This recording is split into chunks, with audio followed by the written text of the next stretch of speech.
whenever you start, for example, talking about, say, denial, a big talking point is there's no written order for the Holocaust, and that's kind of like a main pillar of Holocaust denial is that there's three pillars. One of them is that there's no order. The other one is that there's no gas chambers, and then the final one, obviously, is that 6 million Jews did not die. More or less now what we see is when historians back in the past were talking about either a Hitler dedicated to exterminating Jews in the 1920s forward versus a Hitler who decided in summer of 1941 to exterminate all Jews through, for example, a directive that he issued for Heydrich to take control of the decision making for the final solution.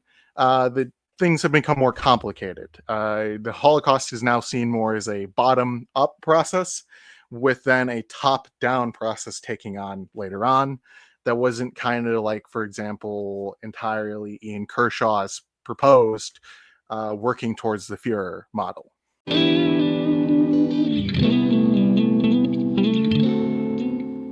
Welcome back to the channel, everybody. My name is Javier Perdomo. This channel is a place where we like to do theology videos, church history videos, and Reformation apologetics videos. But if you've been following me for a while, you know that from time to time, we like to do one-off sort of videos. This month, we'll be doing a couple, like 3 or 4 one-off sort of videos, dealing with topics that are important, I think, to the current climate of the church, especially online. And so one of the things that's been going on lately online when it comes to certain corners of Christian Twitter is what I would say is a very bizarre uptick and just weird sort of like World War II revisionism, Holocaust denial, along with not always, right, not all people who would classify themselves as Christian nationalists engage in Holocaust denial and this sort of thing, but there's been a lot of correlation between these things as of late.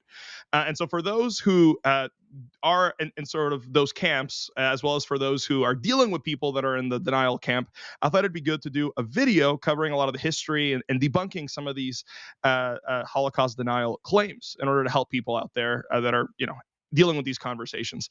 And so with us today, we have Denying History. His handle on Twitter is at denying_history. He was recommended to me by at not our guy on Twitter, or his other name on Twitter is Hitler Hated Christ. And so he was able to put us into contact. How you doing?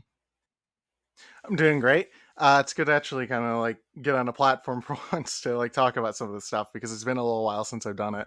I think I'm the last time excited. I did like an interview like this was maybe 4 years ago. Okay. Yeah. So it's been, I mean, I'm excited. I got to see a little bit of your presentation beforehand. I think it's going to be pretty substantive. Before we jump into that, though, would you like to maybe introduce yourself, let people know a little bit about who you are, and then we'll jump right into it? Okay. Well, my name's Jacob. I've been basically kind of dealing with Holocaust denial since about September of 2016. I kind of stumbled a little bit into it in 2015. The basic like background is like when I was going into university and college, a lot of the areas, for example, that focused on uh, profession was East European history, and some of the central aspects, for example, of that history to modern century understanding of national myths, and for example, to identity in Eastern Europe, and for example, even Europe in general, has to do with a lot of the tragedies of World War II and even prior and after, with things like the Holodomor, the Holocaust, the Great Terror, and a lot of these things shape, for example, how we perceive ourselves today. And one of the things that, for example, partly because of some actions I did in high school I wasn't super proud of, that kind of like pushed me towards also kind of looking at denial of different genocides. That includes the Armenian genocide, denial of the Nanking massacre, comfort women, for example, which were Japanese sex slaves. Other things I look into, for example, though, include like the history of Israel and a bunch of other different topics. So I don't just cover the Holocaust, but that was the area where generally a lot of the stuff began. And so since then, I have not been going to college for a little while, partly since COVID. So largely it's kind of like an independent research stage, but I do hope to eventually go back and pursue a PhD. Oh, there we go. Yeah, thanks for introducing yourself. I this is the thing too that is cool about the internet, right? There are times when it unfortunately results in in bad research, which you're going to be pushing back on today with your presentation. But when it's done well, it's always great to be able to have people that are just doing independent research and able to actually have a voice and be able to get these things out there. And so, all right, well, I'm going to go ahead, get your presentation up, get out of your way, let you get through your presentation, and then we have some questions that we'll go over afterwards. So I'll let you get to it. So a lot of the presentation, for example, is just kind of like focused on a general history of the Holocaust in some ways in the beginning, and kind of like whenever you start, for example, talking about, say, denial. A big talking point is there's no written order for the Holocaust, and that's kind of like a main pillar of Holocaust denial is that there's three pillars. One of them is that there's no order. The other one is that there's no gas chambers, and then the final one, obviously, is that 6 million Jews did not die.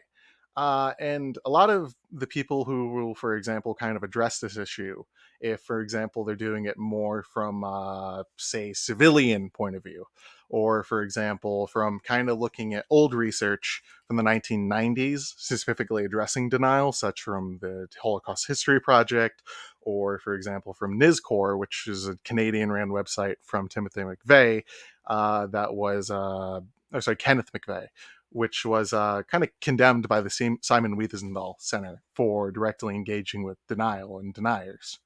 But this is kind of an outmoded analysis, I think, personally. While intentionalists and functionalists differed a lot and kind of color how we view Nazi Germany today from an argument that Hitler was a central dictator with all power to, for example, one of more he acted as a tool for underlings that, for example, would pose him going in this direction or that direction. I think that this is more less outdated. Since the 1990s, historians kind of adopted a synthesis view, but even that, for example, has not been entirely perfect for understanding the developments of the final solution. Um, More or less now what we see is when historians back in the past were talking about either a Hitler dedicated to exterminating Jews in the 1920s forward versus a Hitler who decided in summer of 1941 to exterminate all Jews through, for example, a directive that he issued for Heydrich to take control of the decision making for the final solution. The things have become more complicated. The Holocaust is now seen more as a bottom up process, with then a top down process taking on later on. That wasn't kind of like, for example, entirely Ian Kershaw's proposed working towards the Führer model. Um, if we look at modern depictions, for example, there's different stages in which, for example, the final solution is kind of understood.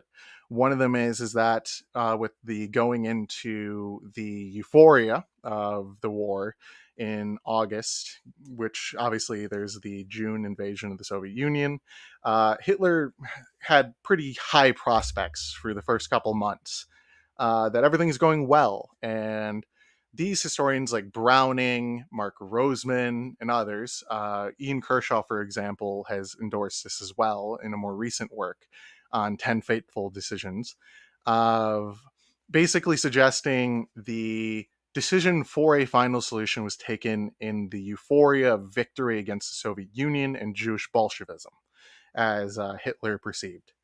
And some of the things he points to, for example, is the closing of Jewish emigration. This can be seen, for example, when Spain is trying to receive Jews who have Spanish citizenship in places like France. Heydrich, Hitler, and Himmler effectively deny the access to Franco to retrieve the people who have Spanish citizenship. And another aspect of it is also the escalation into deporting Jews from the Reich. This is seen in October and is largely September, and is largely a response, for example, to the Soviets' decision to start deporting Volga Germans. And so there's a suggestion sometime between September and October 1941 that there's this escalation where it's inescapable as a watershed inside the decision making process for the extermination of the Jews.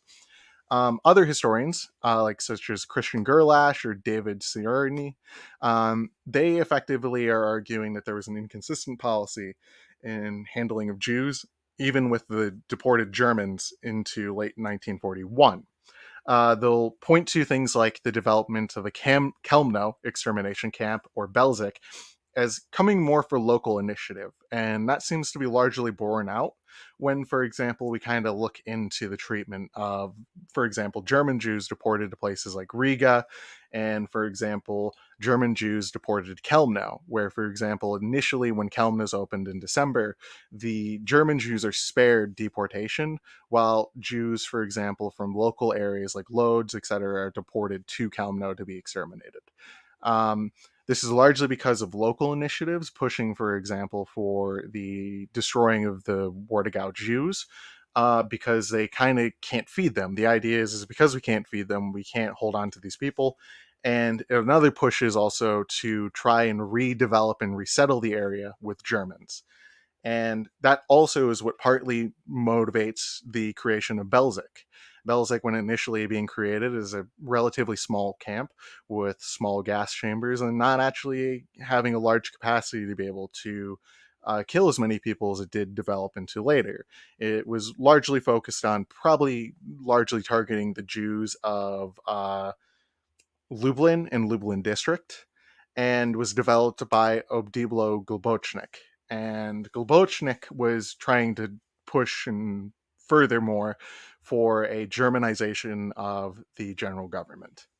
And then there are some people, for example, like Peter Longrich or Florent Boyard, who kind of disagree with this approach. Instead of seeing the final solution as eventually developing in from a Hitler decision at some point of authorization, they instead see it more as the Jewish policy from 1939 kind of had an annihilatory element to it.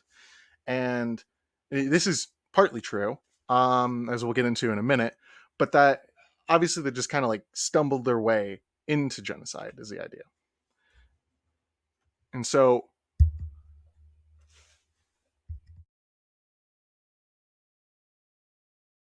sorry about that. So we have a timeline here, kind of important, for example, for our understanding of the final solution. We can see, for example, in 1939, there's a speech given by Hitler that would become relevant in just a minute.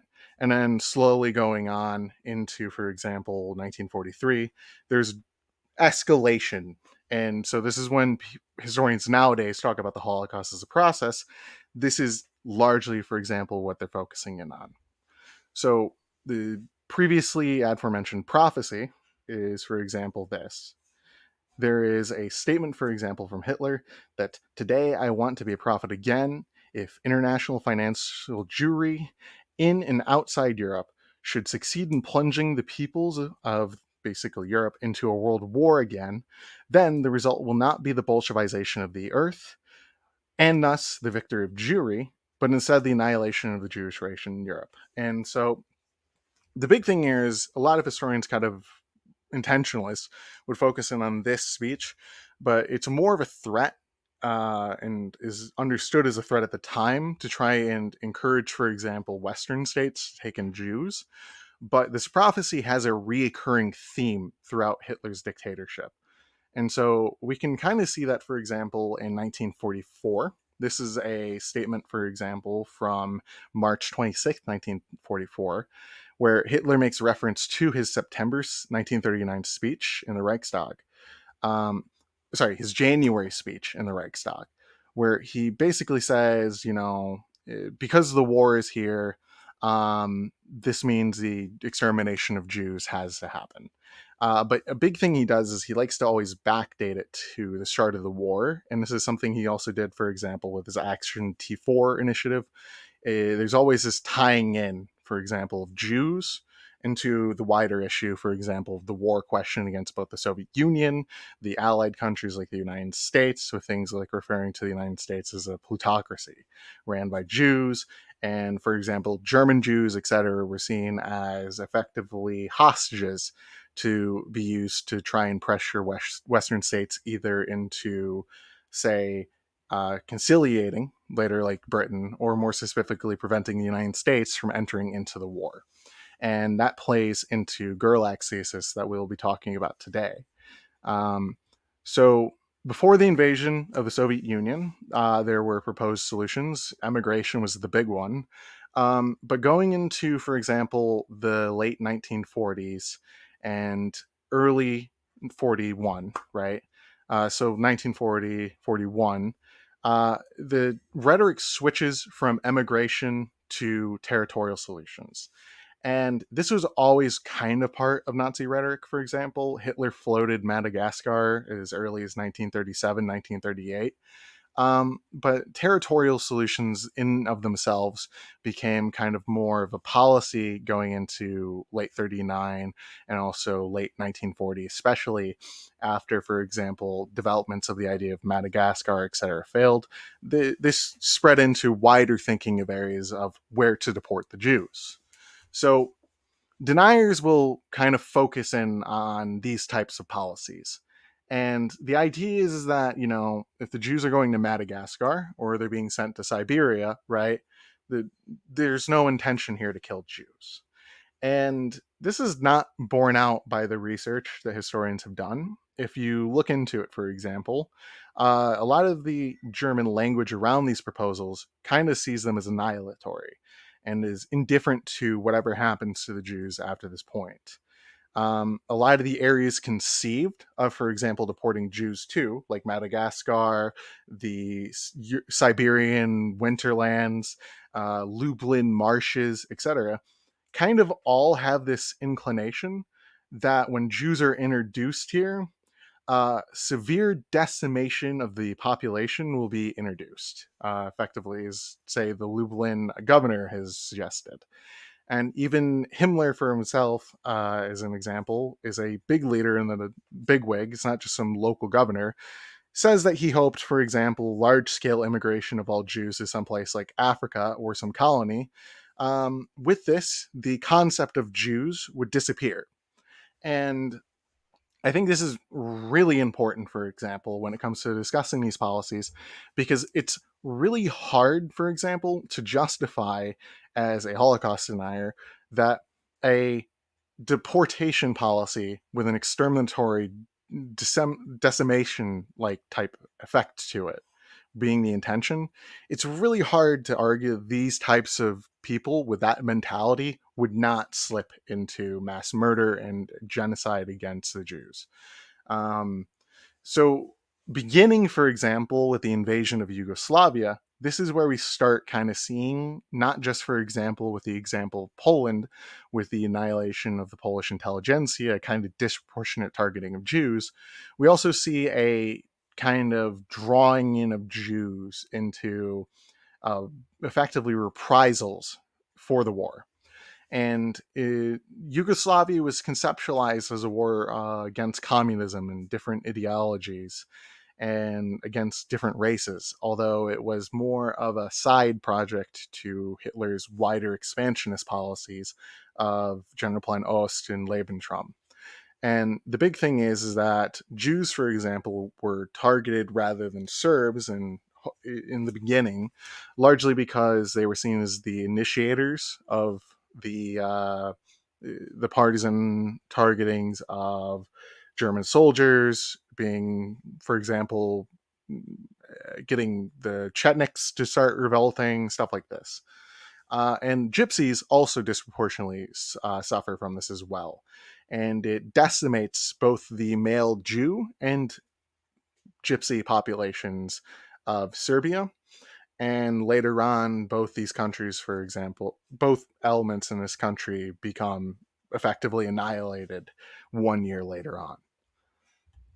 And so, with, for example, going into the invasion of the Soviet Union, the Nazis, considering, for example, since February 1941, they kind of see that they have like an economic issue, that they're not able to feed their armies with the invasion of the Soviet Union, but they're also not really having the same amount of resources they did in 3940 to really kind of take care of the population, rebuild, etc.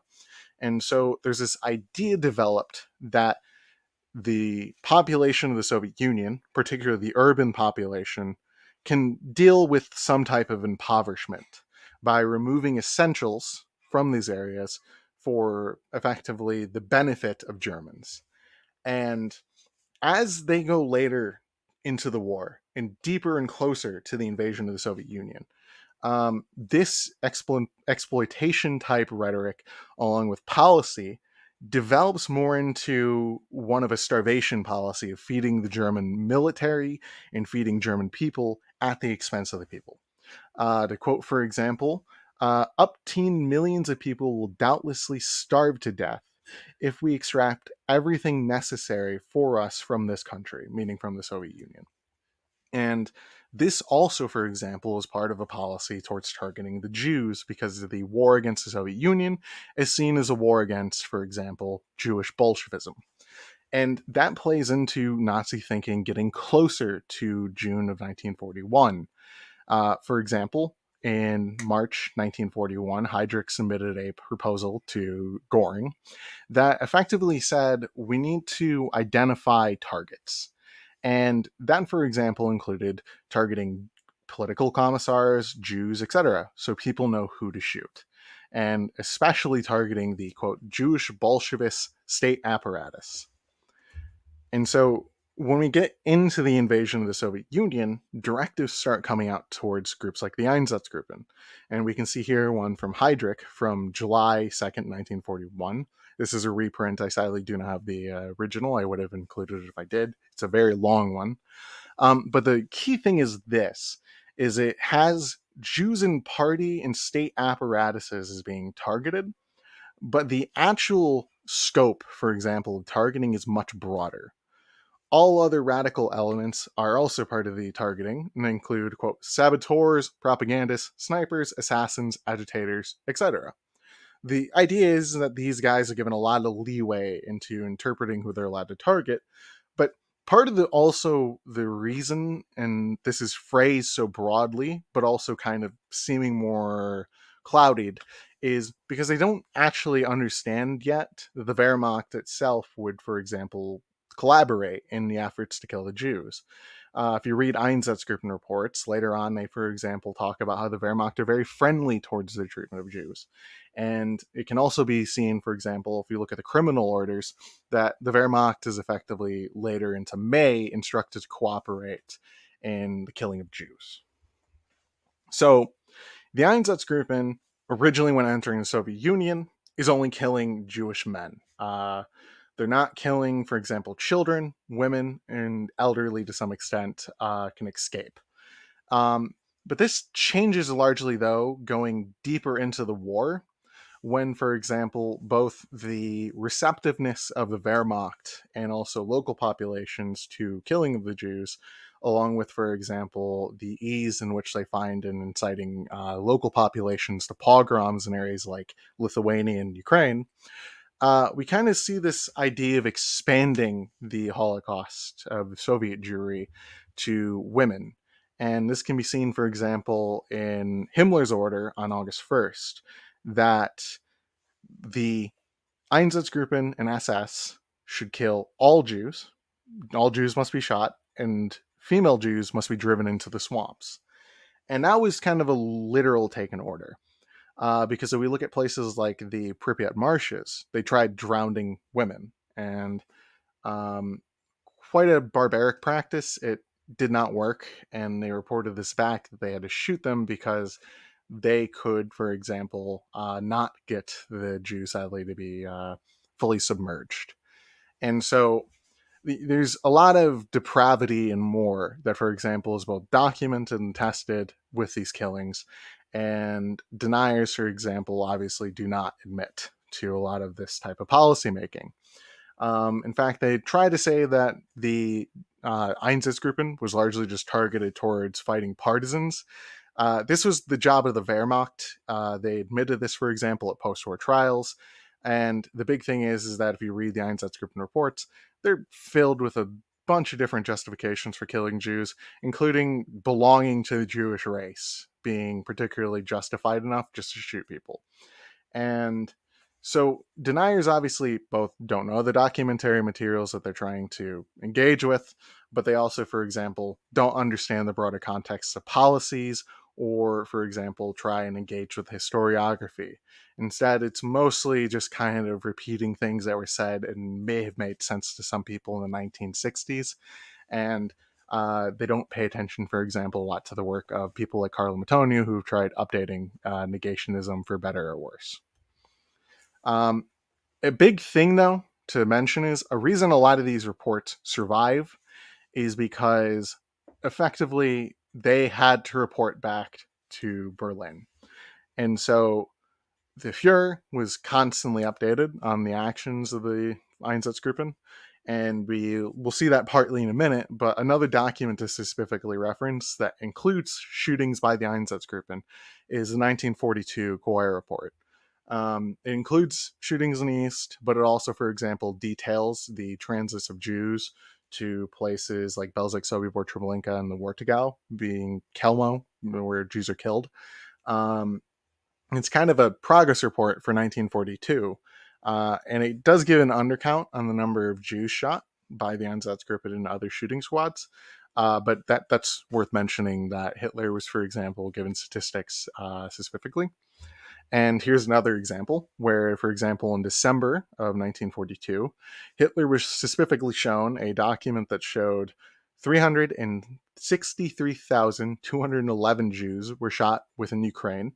I think this was Einsatzgruppen C or D. I can't remember the exact one. The font's too small, sadly, for me to read it right now. But the big thing is this was written in large type font. It was submitted to Hitler and was specifically signed and said that it was seen by the Fuhrer. So Hitler at this point is informed about what's going on inside of the Soviet Union. He, for example, has probably played a big role in especially escalating it. And there's a number of key things, though, that develop around this time where Hitler is uninvolved. And so while, for example, some people are suggesting in 1941, September, October, that Hitler played a pretty strong role in the development of the final solution, we kind of don't see that.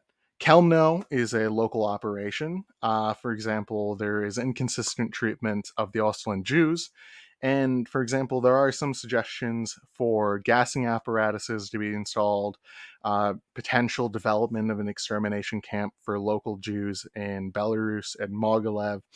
And then there's also, for example, the beginning construction of Belzec.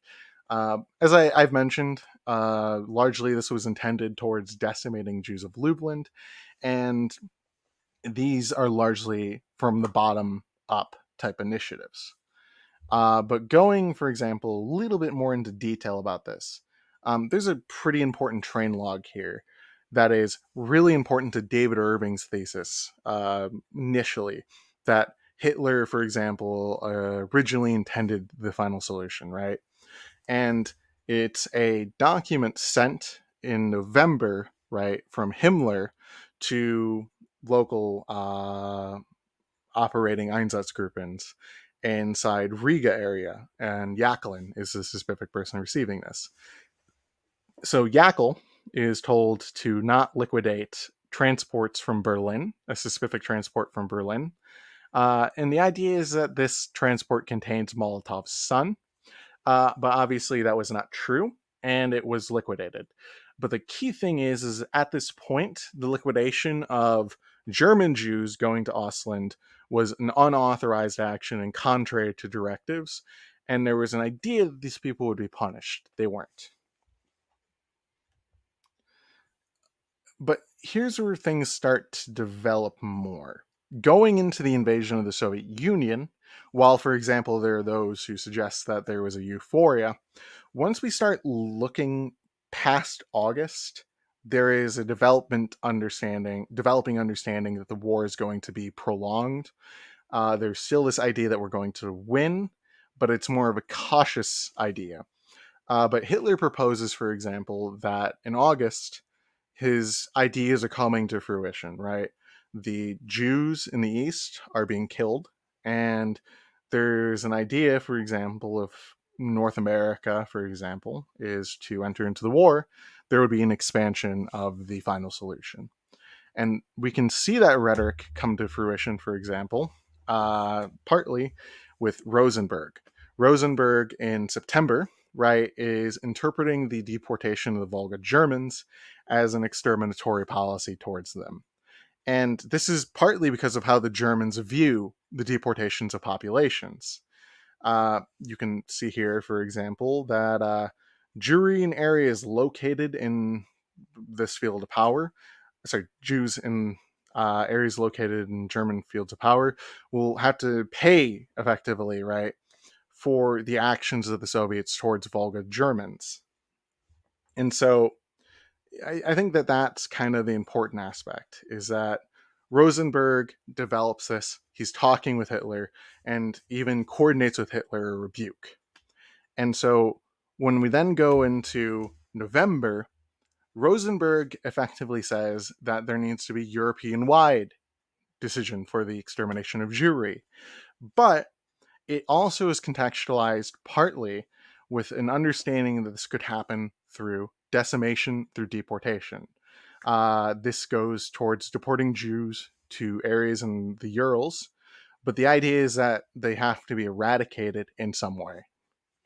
So Hitler, though, when we start getting into December, seems to adopt this mentality.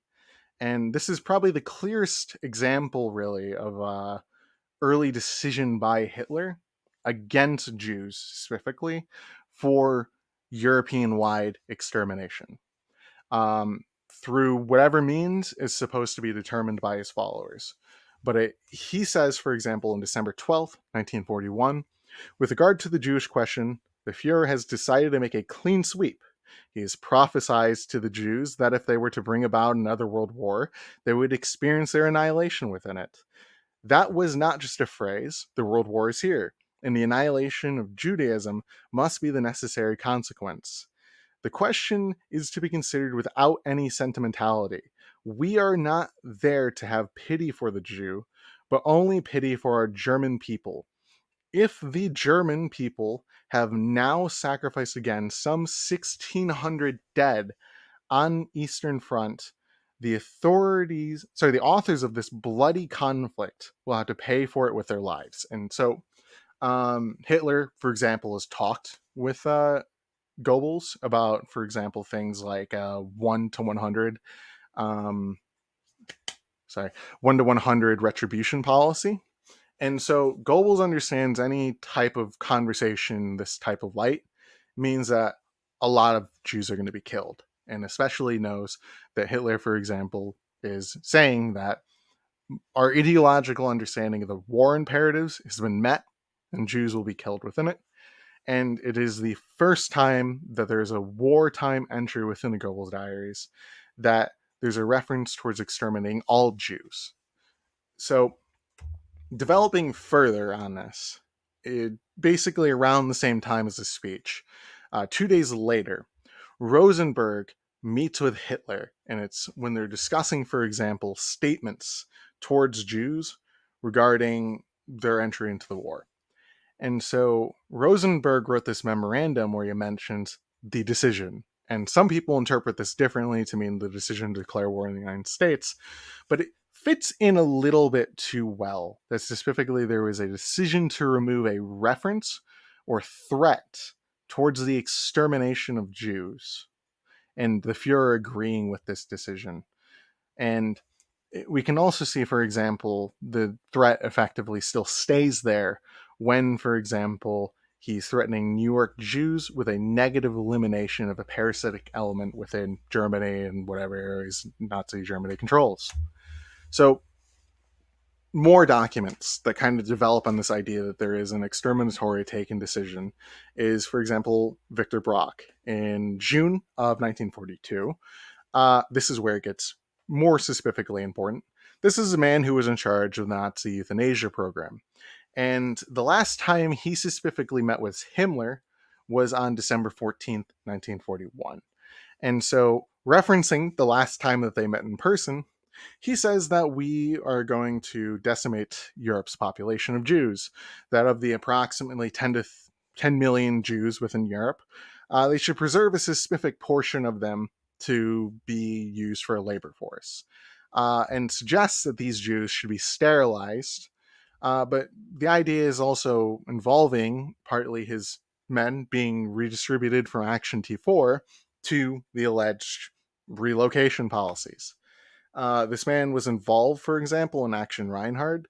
And the big thing to kind of keep an eye on here is a lot of the rhetoric still stands towards killing all Jews, defining it within a European wide solution and problems, and kind of ideas, for example, to also keep a labor force, at least temporarily, that won't be able to reproduce. Hans Frank on December 16th, who also, by the way, attended Hitler's speech on December 12th, goes on to give a speech where effectively Hitler once talked about unleashing of a world war. This would mean the annihilation of the Jews within the context of that world war.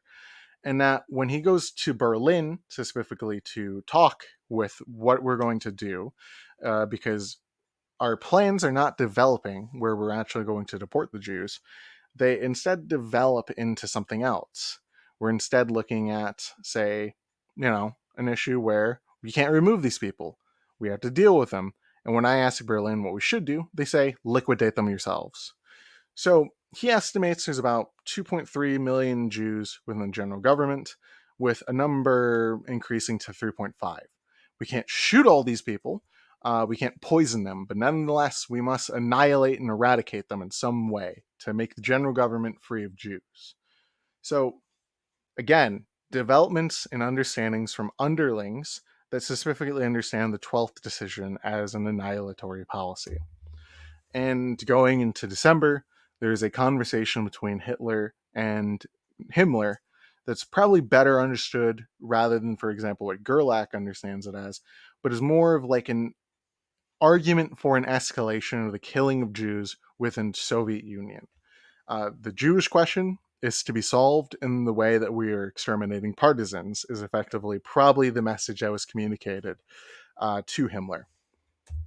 So further details kind of going on this December decision, which is kind of important, is there are other materials that do corroborate this idea. An unidentified SS security officer, for example, defected to Switzerland and mentioned that there was a decision taken by Hitler after the entry of the United States into the war to exterminate all Jews. Drew Stryker, for example, who became at this point kind of like a less important official, some guy who was pretty close to Hitler in some ways, was later kind of like pushed as a sideline figure. But in December, he called for the annihilation of the Jews. And the Romanian dictator Antonescu, he was a really close ally of Nazi Germany. In fact, for example, going into July, we can know this from Romanian documents that were published by Jean Encel.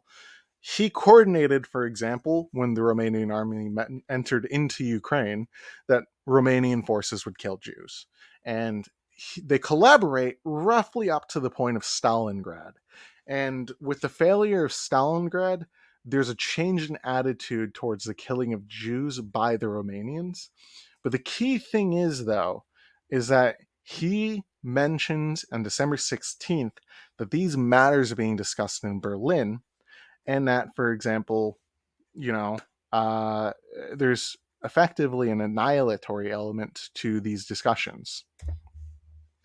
So the big buildup is the Wannsee Conference. Historians disagree on how we should interpret it. I think it's more central than, for example, how people would usually interpret it if they're coming from the position of Browning or Longrich. If you're coming from the position of Browning or Longrich, it's not central to our understanding. And so the key thing is the Wannsee Conference was originally supposed to be held before the United States entered the war, and it got delayed because of that.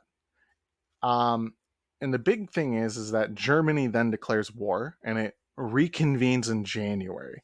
So there's a disruption to the conference and the coordination, for example, or establishing a coordination with civil organizations such as the judiciary, or for example national control of the railroad networks, etc. Like all these civilian apparatuses are now being officially brought into the control of the SS, who in July were established under Goring, ceding authority to Heydrich.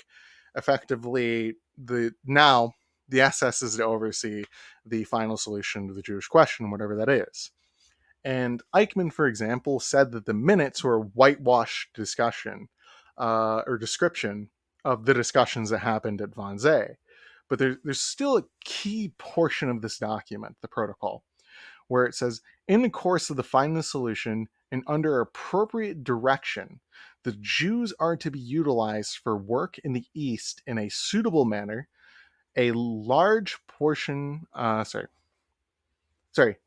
in large labor columns and separated by sexes. Jews capable of work will be dispatched to these regions to build roads, and in the process, a large number of them will undoubtedly drop out of the way of natural attrition, so meaning that they'll die, right? It goes on to say, those who ultimately should possibly get by will have to be given suitable treatment because they unquestionably represent the most resilient segment and therefore constitute a natural elite. If allowed to go free, they would continue into a germ cell of renewed Jewish revival. And the citation, for example, is witness the experience of history. Every time there's an attempt to try and deal with the Jewish question and they're not all killed, they come back. So that's kind of like the key thing. Is it seems if someone reads the Wannsee Protocol, there's an understanding that all the Jews are supposed to disappear.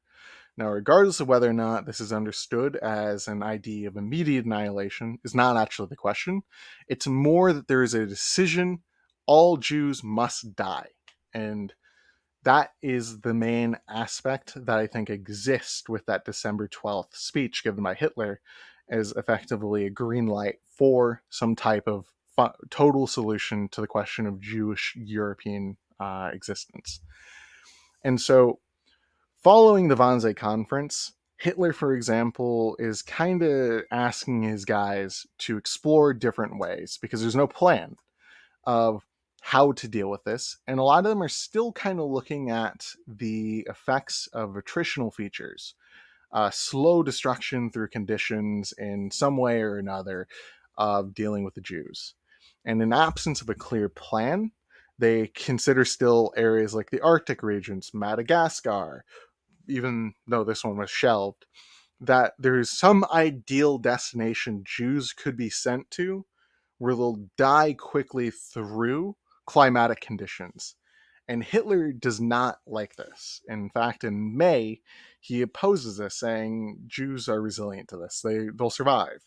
So the key thing is Hitler is pushing people towards an accelerated solution to the final solution of the Jewish question without giving clear directives on how it should be handled. And this is where things start to develop into, say, Action Reinhardt becoming more central, partly involving, for example, them eventually taking in East European Jews from places like the Netherlands and murdering them there. But also the development finally of a place more central for annihilating Jews, but also including them within a work type policy, where those who can work for us, and also the development of Jews going into the concentration camp system. So, central to Holocaust denial is Auschwitz. It's generally the picture everyone imagines whenever it comes to, for example, if, say, someone talks about how Hitler exterminated the Jews, the rail yard of Auschwitz is usually what comes to picture. Even though this was only built in 1944, the imagery is quite captivating. And so denial likes to focus in on Auschwitz a lot. And a big thing is in the 1980s, kind of the start of denial becoming a bit more scientific and trying to feign academia was Robert Forazone, but also Leuchter. And Leuchter is like kind of a complicated picture. he's really easy to criticize, but also on top of that, deniers only like him because of the chemical analysis he eventually brought to question. Um, but the key thing about his report that I think is worth mentioning is while people talk a lot about his expertise as a guy who designed, built, etc., gas chambers, which, as far as we know, he never did. He claimed to have worked in multiple areas that he didn't. Uh, and the key thing is just kind of that Leuchter himself uh, didn't actually generate a lot of these ideas himself. They instead came from Robert Forizon. You can kind of see it from the quotes here that Forizon walked him through a lot of the historical analysis, and this played into how he analyzed things, and he got a lot wrong. If you read Leuchter, Leuchter tells you there's no exhaust or way to, for example, ventilate the rooms from Zyklon-B. There's no input or output to specifically remove the actual gases once they outgassed from the Zyklon-B pellets. There's no ventilation system.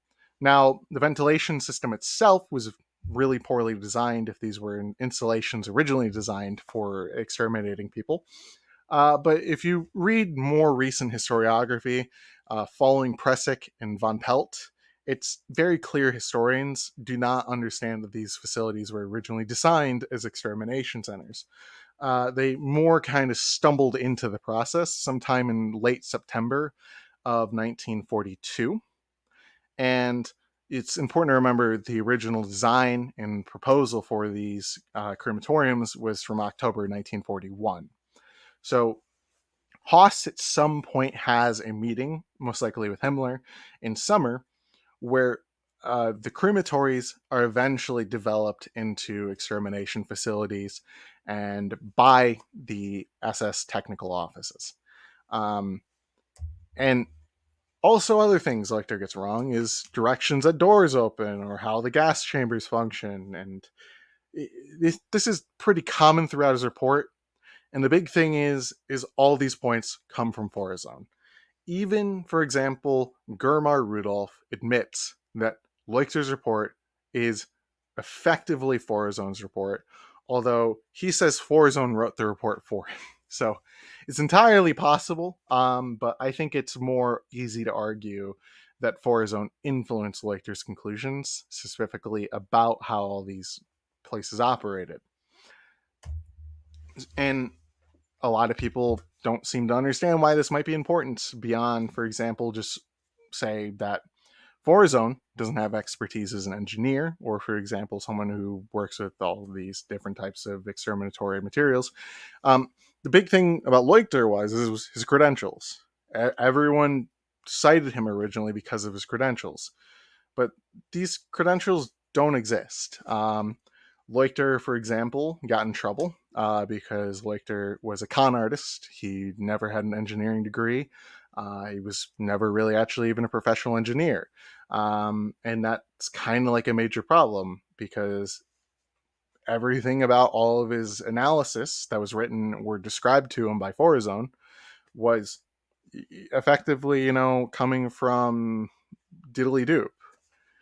There's no real actual credentials to the guy.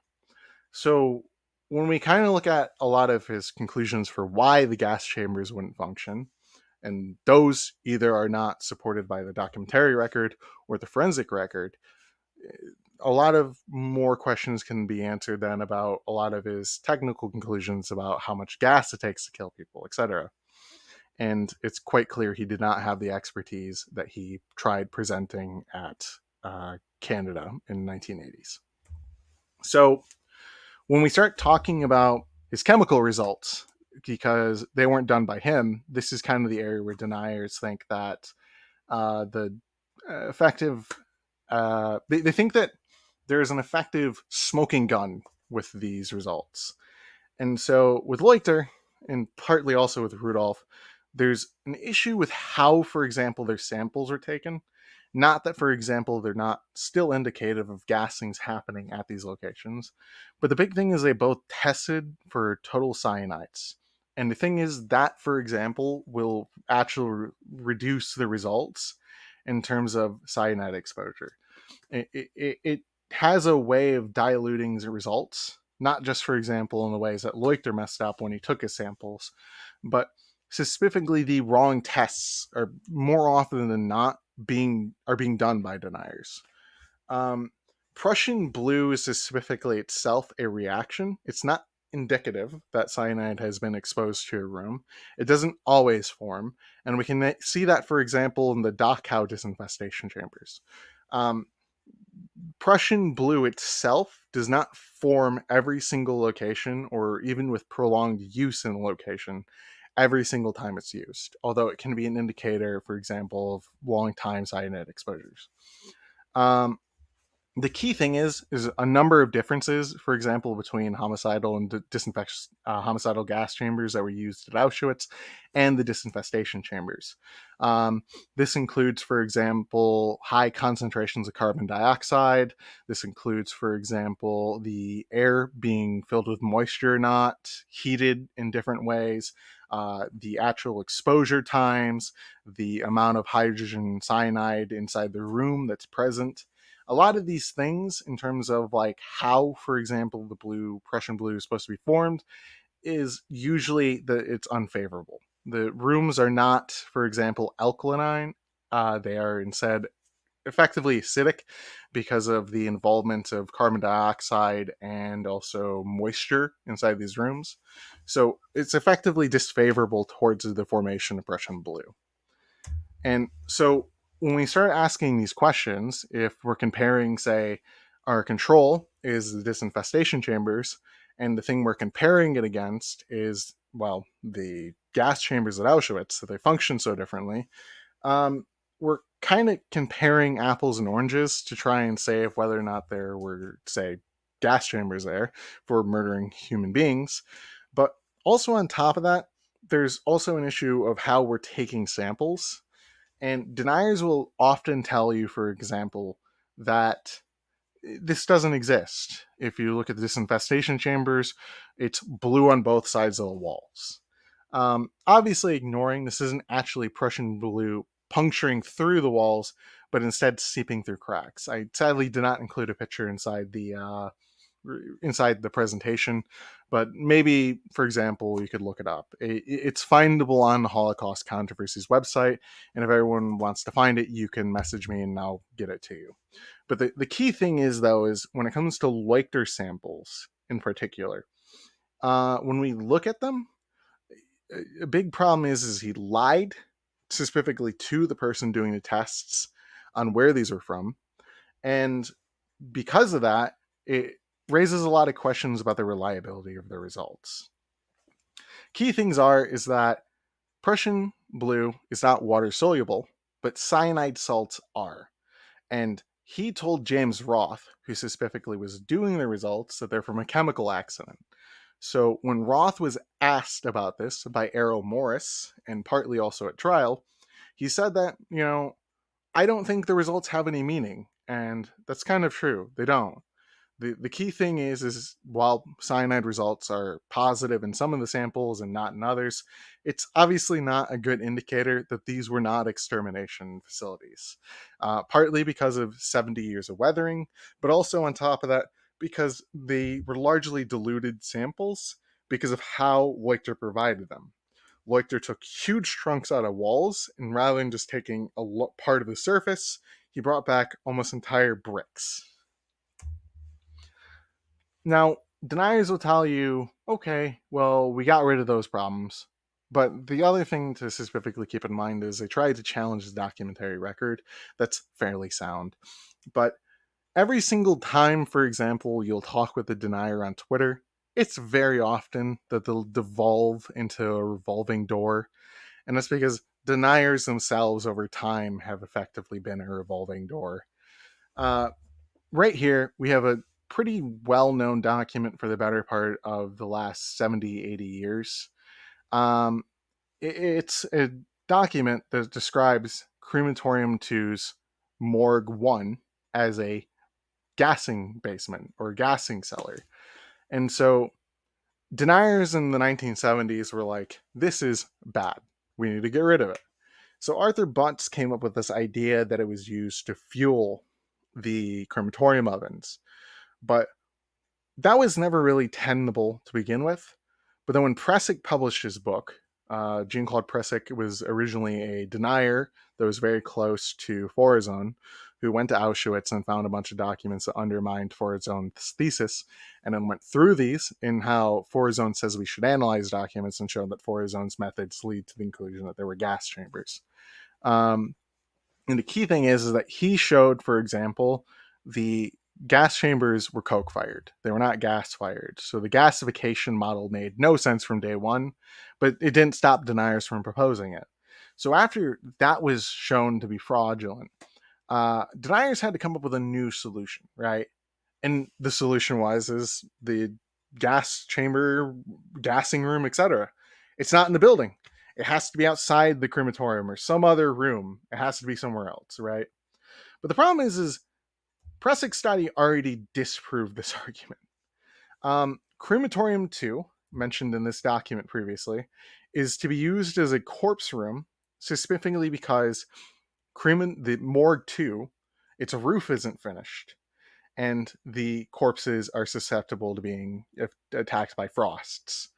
And that's mentioned here in another document from January 1942. January 1943.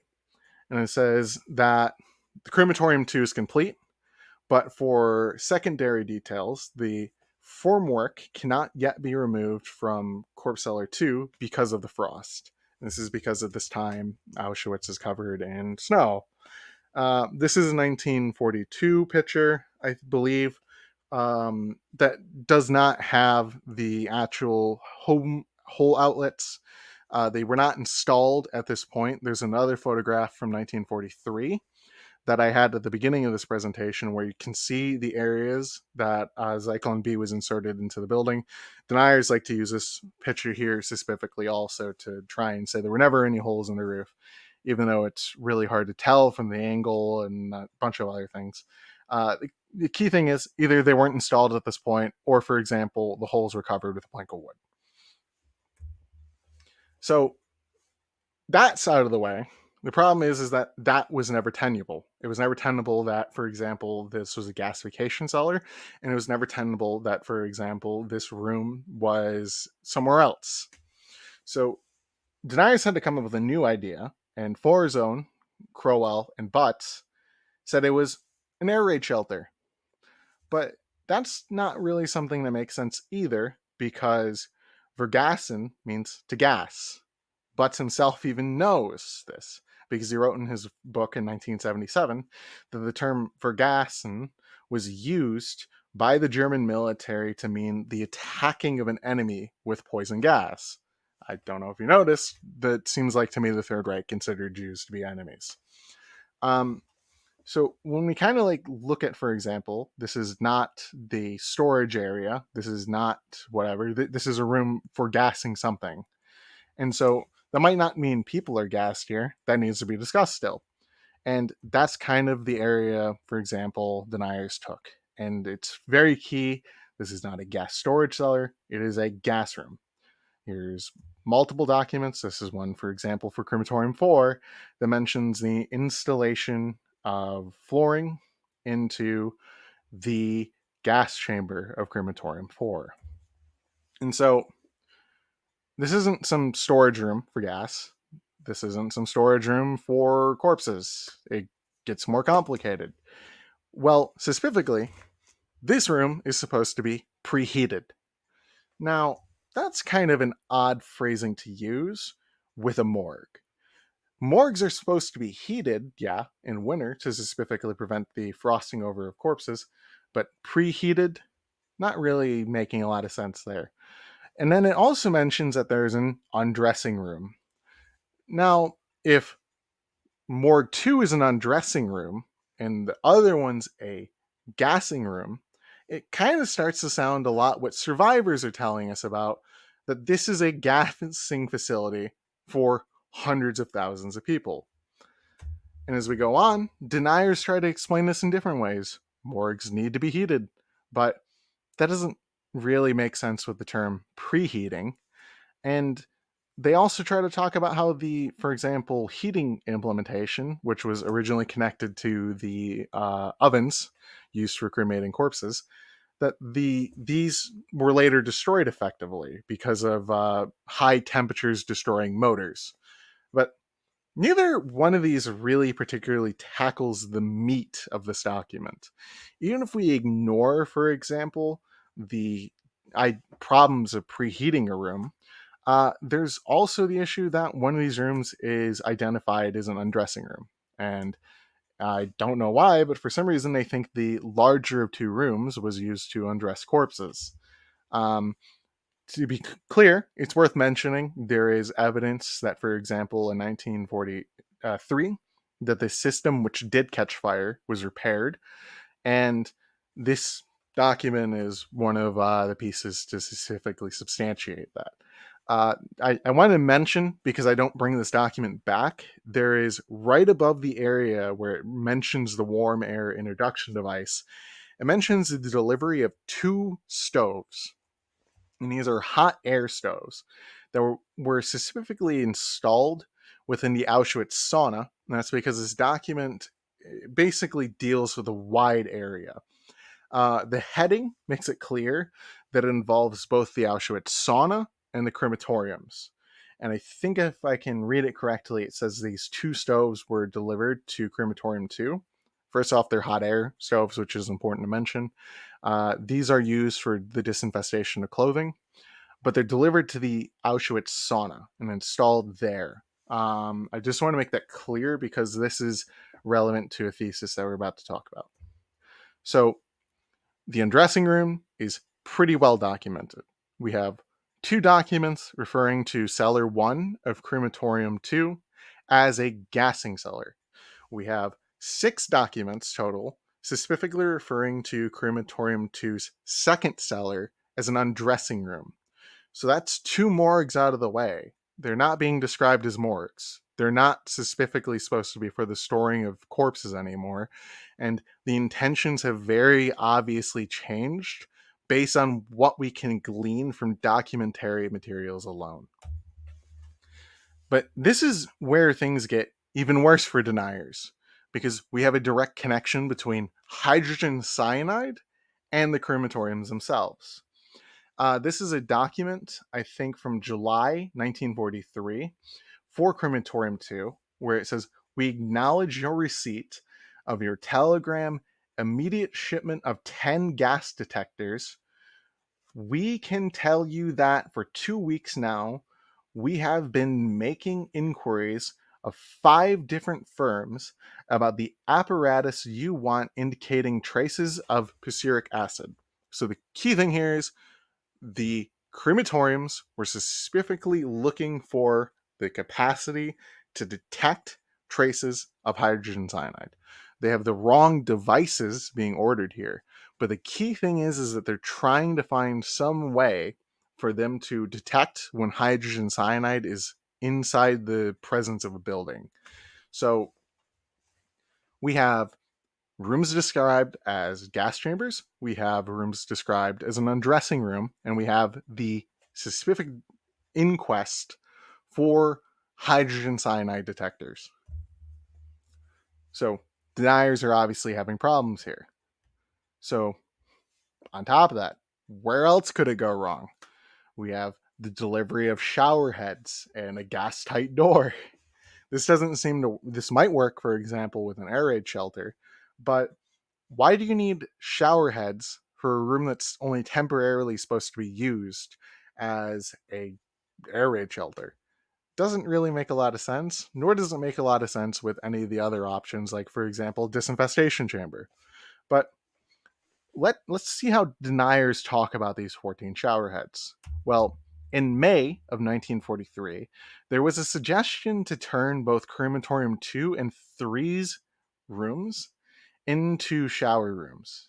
But the problem is this never really actually came to fruition. So the installation of a shower room in any of these buildings never really actually came to fruition. In fact, it was dropped in either late May or early June. And the specific deliveries of these shower heads comes with the delivery of a gas tight door that was ordered in March. So this inquest makes no sense because the actual apparatuses for installing all of these fixtures for showers and etc. never came to be. But we do have a connection to these shower heads with a request for a gas tight door with a spy hole of 8 millimeter glass with rubber sealing and metal fittings. So the key thing is that the chief architect of Auschwitz, Karl Bischoff, is ordering from the Auschwitz construction office not just shower heads, but also, for example, the delivery of spy holes. There's a document I think I failed to include here, but it explicitly includes the delivery of wire mesh insertion devices, which is what did not how, for example, survivors describe that these gas pellets were introduced into the gas chambers. So when we start building a picture solely based on documents alone, it seems fully to undermine all these theses that, for example, this room was used as a morgue, an air raid shelter, or, for example, anything but gassing human beings. But what's specifically of the alternative hypothesis that maybe this is a disinfestation facility? Well, this theory was proposed in 1994 by Carlo Matonio, and the problem is there's not any evidence for it. In fact, there's better evidence to the contrary. We have detailed listings, for example, from July of 1943, specifically about installations that would be used for disinfestation, and neither of the crematoriums show up on it. We have more than one of these, and crematorium 2 to 4 do not show up on any of these lists. So the key thing is, what is a smoking gun then? What are these buildings used for? Well, there's a key phrase that appears in multiple documents and also, for example, in the description of what the purposes of these buildings are, and it's special treatment. Bathing installations for special treatment, specifically with 3 triple muffles being installed in a building. And a lot of these involve TOF. In fact, for example, there are developments, for example, by February that they'd be able to have cremation with simultaneous special treatment. Deniers don't really explain what that could mean. To them, special treatment means evacuation somewhere, or could mean that these people were sent to a resort, like where they try to manipulate testimonies of people in the Nuremberg trials, right? They tried doing that with Kaltenbrunner, but they clearly, obviously, at the time, were misrepresenting Kaltenbrunner's testimony. Everyone kind of understood special treatment whenever it involved the RSHA meant killing. There's some exceptions to this rule, but generally speaking, special treatment almost always meant killing. And so things get a little bit even more complicated because these crematoriums where gassings are not happening, there were specific efforts taken before or really the delivery in May of Jews from Hungary to Auschwitz to camouflage these buildings. To specifically quote, for example, a memo that was relating to a conference that happened with Oswald Paul the previous day, the camouflaging of the crematories and security measures by constructing a second fence. The camouflage is be made up of rush mat or reed matting, which would be attained by the SS Garrison administration. And these were established. This is effectively the explanation, by the way, for the alleged moving fences that Ball talks about inside of his book and on aerial photographs of Auschwitz. We've known about this since the 1990s. These are just new materials that recently, for example, I learned of that were published by the Auschwitz Museum in a publication about Sonderkommandos. So I thought they'd be interesting to include because it shows, for example, that there is not only, for example, Rudolf Haas and other survivor testimonies talking about this, along with, for example, a well-known statement coming from a conference with Paul, to effectively camouflage these buildings, but that there are relevant documents inside the Auschwitz archives about camouflaging and hiding the crematoriums. And so that's Auschwitz. We talked about this letter already before, but okay, let's say deniers concede Auschwitz, but they don't concede Majdanek or any of these other camps.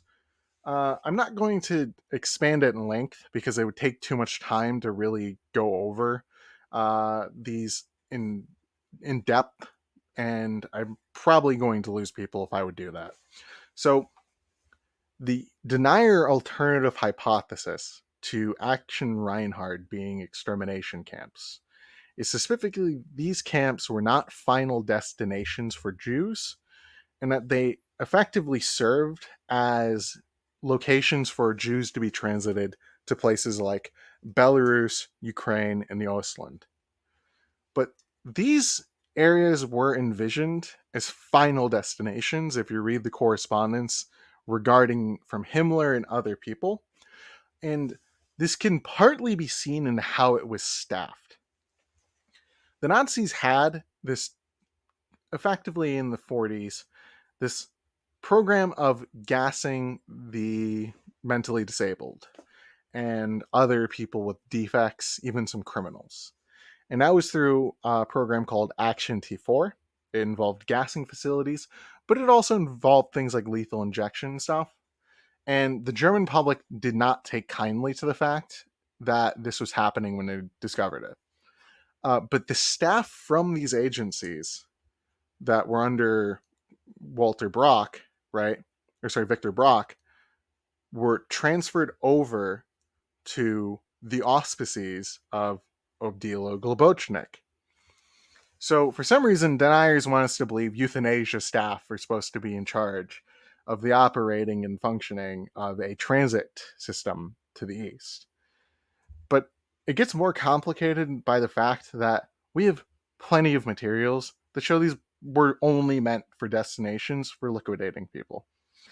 This is for a document called the Stroop Report, which is, I think, a pretty long 160 page SS report dealing with Warsaw.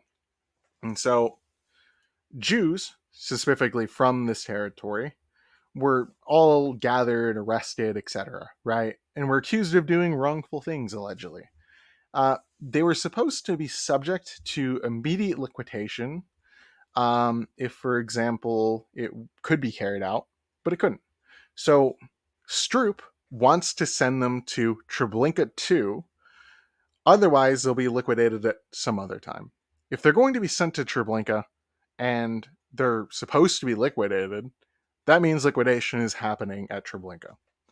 And there are other references, for example, to Jews being sent to Treblinka and its implications. So, for example, it's described here that 6,929 Jews were destroyed by transport to Treblinka 2. So that is all over. Sorry, that overall. A number of 13,929 Jews were destroyed by being, liquidated in one way or another. But the key thing, as I mentioned previously, is Jews are sent to Reinhard to die. There is no other implication that can be taken from the semblance of evidentiary materials. And that can be seen in the Koher report. If you read Himmler's specific correspondence to Richard Koher, there is a letter where he says that we need to remove references to special treatment with regard to the Reinhard camps. And he quotes the relevant section about where it should be removed.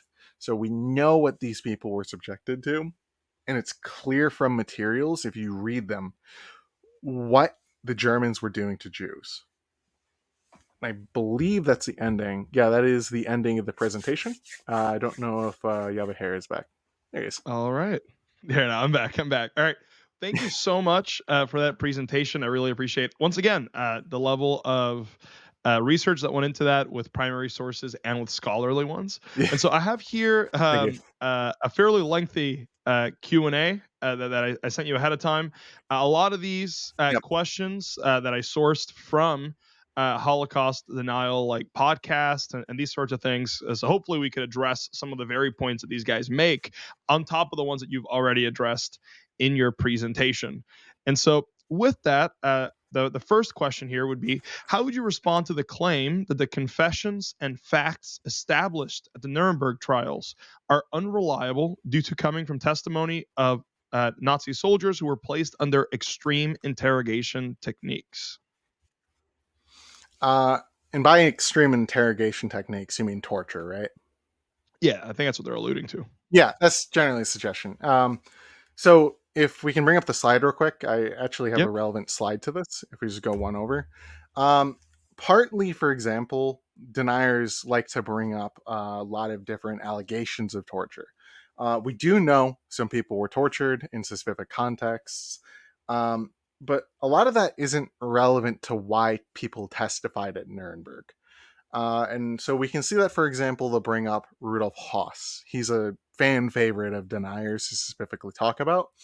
But the reason we know he was tortured was because Hoss, after being convicted for death, wrote his memoirs. And these are now been published multiple times in German, in Italian, in English. And in there, he mentions his first interrogation under the British, he was beat. Uh, but the key thing is, though, is he consistently testified throughout. When he was with the Americans, he was treated much better. When he went to the care of the Poles, initially he wasn't treated so well, and he does write about this mistreatment.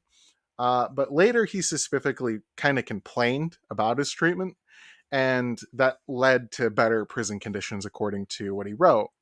But the key thing is, though, is he testified all the way through, and a lot of what he wrote about was specifically consistent with other people who we know weren't tortured, or at least there's no evidence of it being tortured. And there were stories and rumors that were published about torture, and that's kind of what we're going to talk about here. So in 1949, there was a publication, for example, that said a bunch of people who had specifically been kicked in the testicles. Not the funnest thing to talk about, but the key thing is that the United States had an investigatory hearing, along with, for example, an investigation into allegations of torture when people talked about it. And when they investigated it, they came into the conclusion that there was no general or systematic use of improper methods to secure prosecution evidence at trials. And the key reason is not that the state itself, for example, came in and said, we didn't do anything. The key thing is that one of the people involved, who is Judge Von Roden, was one of the sources specifically for these alleged stories of torture, right? Um, and he didn't write the article. He allegedly talked with some individual who then fabricated an article under his pen name and, for example, lied about the content of the findings of the report by the United States doing an investigation into allegations of torture regarding a killing of multiple American soldiers, I think during the Battle of the Bulge. There was some area where they captured some soldiers, and there was allegations that these people were tortured into confessing. And so that's kind of true of a lot of, for example, these witnesses that are specifically quoted. Either, for example, they don't actually say what they were alleged to have said, or, for example, the actual reliability of people talking is not there. There's, for example, prosecution. There's some person who is a lawyer involved with prosecution. I think in the case of Dachau, and he, for example, later on published some claims that there were torture there too. But the guy was entirely uninvolved in the process if you look into his background. He effectively was only there for like 1 or 2 days of the court, and he didn't really have the ability to actually have insight into this. And that was kind of something that was shown by when deniers tried doing, for example, a look into his biography. He didn't really expand on his credibility as a witness into really proving allegations of torture. And there are other newspaper reports that kind of allege this, but the thing is, it's uncorroborated. And when, for example, it's been investigated, there are some instances of torture and etc., but they don't really explain the conduct, behavior, etc., of all these people confessing, or why much of it, for example, outlines very well with the documentary record that we've established. So, Holocaust deniers will sometimes Mhm. point to the similarities between pictures of war prisoners from the American Civil War and pictures of Holocaust victims. The reason they do this is in order to argue that Jews during the Holocaust were not emaciated due to mistreatment, but simply due to typhus outbreaks. How would you respond to that claim? Well, typhus doesn't emaciate people. It's a disease, and obviously, when people are underfed, this makes you more prone and susceptible to disease, right? So I don't know why comparisons with Andersonsville is specifically supposed to make the Nazis look any better. I mean, Andersonsville was terrible, right? Um, but the key thing here is like there was a clear starvation policy in 1942 and other dates specifically against Jewish prisoners. And the key thing is that they were looking to deprive non-essential Jews who, for example, they didn't want to feed because they're not productive towards the German war effort or etc., that these people are going to be starved in a similar way to how, when I talked about at the beginning of the presentation, they were going to treat the non-German populations in urban centers like Kharkiv, Kiev, etc. When the Germans went in, they starved out prisoners of war. They starved to death cities, and hundreds of thousands, if not millions of people died as a result of that policy. And that's also true of Jews. They were subjected to a similar type starvation uh, effective policy, and a lot of them were killed through indirect means. I think it's estimated as many as 800,000 people died right just from ghettos attrition. So the idea that simply, for example, the Germans didn't feed people because the Allies destroyed all the agricultural production in Germany or the rail lines or all this is just not true. But there is an interesting tidbit going into 1944 that I think is interesting, and that's there's a shift in German policy because of the declining war effort from 43 onwards, right? Where the Nazis have been effectively losing the war since Stalingrad, the surrender of the German army there. There's this shift towards trying to keep work productive Jews alive and not killing them at Auschwitz. So when, for example, the Hungarian operation comes in 1944, well, sure, they're killing 1 in 4 people sent to Auschwitz. There's still a large survival rate among 480,000 so Jews who are sent to Auschwitz. Around 120,000 of them are sent to other camps specifically for labor, and there is an pushing towards giving better rationing towards Jews specifically to try and extend out their life along with better medical treatment and so on. And it's evidence like that that's specifically kind of cited by deniers, to try and paint this more, picturesque portrayal of how people were treated inside these camps. Like a good example is Carlo Mattoni's book on medical care in Auschwitz, which really only describes things that we already knew about through eyewitness testimony like that of Primo Levi. How would you respond to the claim that Zyklon-B, the gassing agent that was used in the gas chambers, was simply a delousing agent, and that this can be proven specifically by the inverse correlation between the amounts of Zyklon-B being shipped into Nazi camps and the deaths at Nazi camps?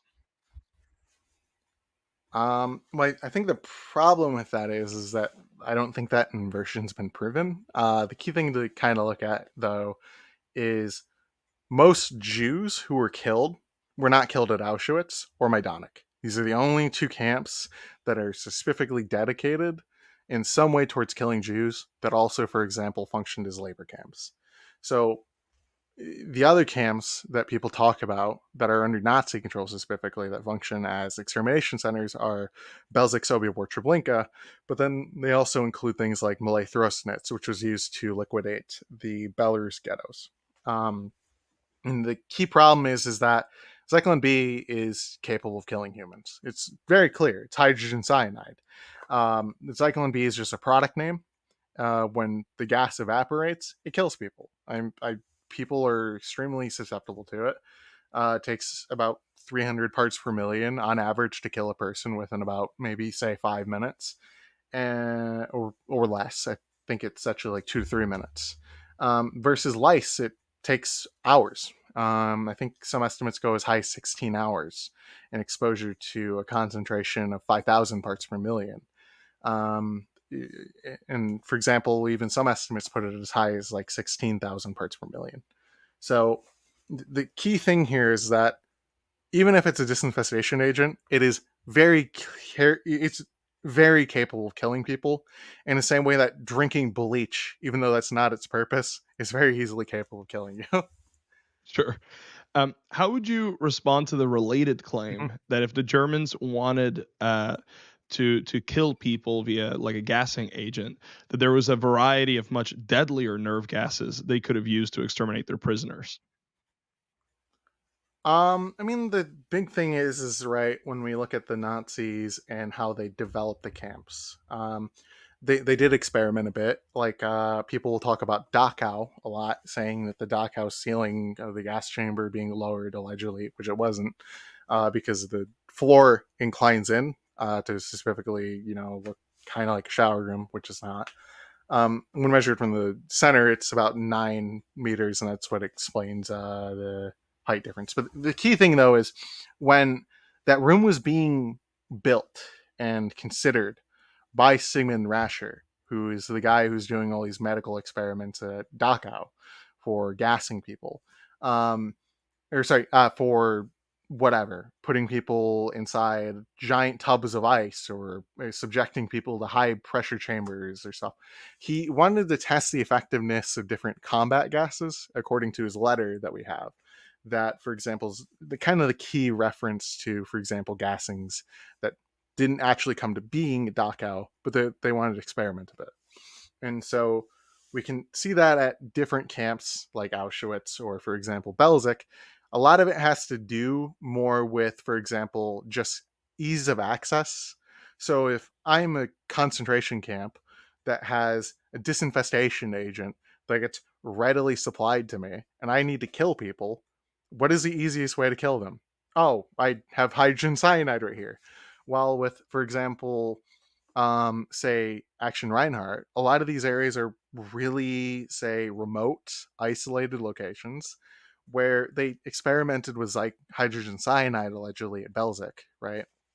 But other things that they specifically tried was shipping bottled carbon monoxide, which was used for Action T4 to gas the mentally ill and other people who were targeted as part of the euthanasia program.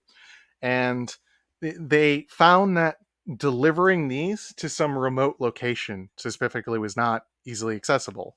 So why using some other nerve agent? It's easier and more affordable to run an engine that's from a tank for 30 minutes than to develop all these more deadly nerve agents to use. Sure. That's like kind of the key thing. It's morbid to talk about it that way, but it's just the truth. It's cheaper to use your car to kill yourself in your garage than, say, for example, some other potential alternatives. How would you respond to the claim that Holocaust death tolls were artificially inflated from just a few 100,000 at first to then millions later?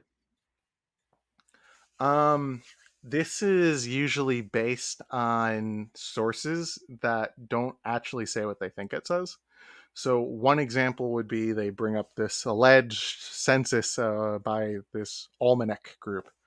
But the problem is they're using a bunch of figures from 1937, 1939, etc., and they represent the Jewish population around the world before the war, right? And they'll subtract the differences between these when obviously these figures are not replicated censuses over whatever period of time. Other attempts to try and discredit the death tolls will take a bunch of varying credibility reports about how many Jews fled to the Soviet Union, how many Jews fled to the United States, how many Jews survived, that are just based on rumor and so on. All at the just kind of throwing away of German sources that contradict it, and or for example, misunderstanding of the actual relevant reports that are being cited. Um, that's done specifically by, I'm trying to remember his name. Sorry, her name. It's not coming to me at the moment, but that's something deniers do. Alt Hype, for example, if you're familiar with that guy, has specifically stolen a lot of that work and then tried presenting it as his own. Where the big thing is that like they're trying to show some number of survivors that cannot be documented in any way, um, that just don't exist.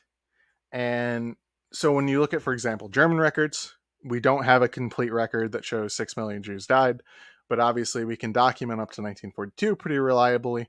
And then as time goes on into 43, actual records, because of war attrition, uh, more bureaucracy problems that come from the actual decline of the Nazi state, and etc., makes it really hard to kind of keep track, right?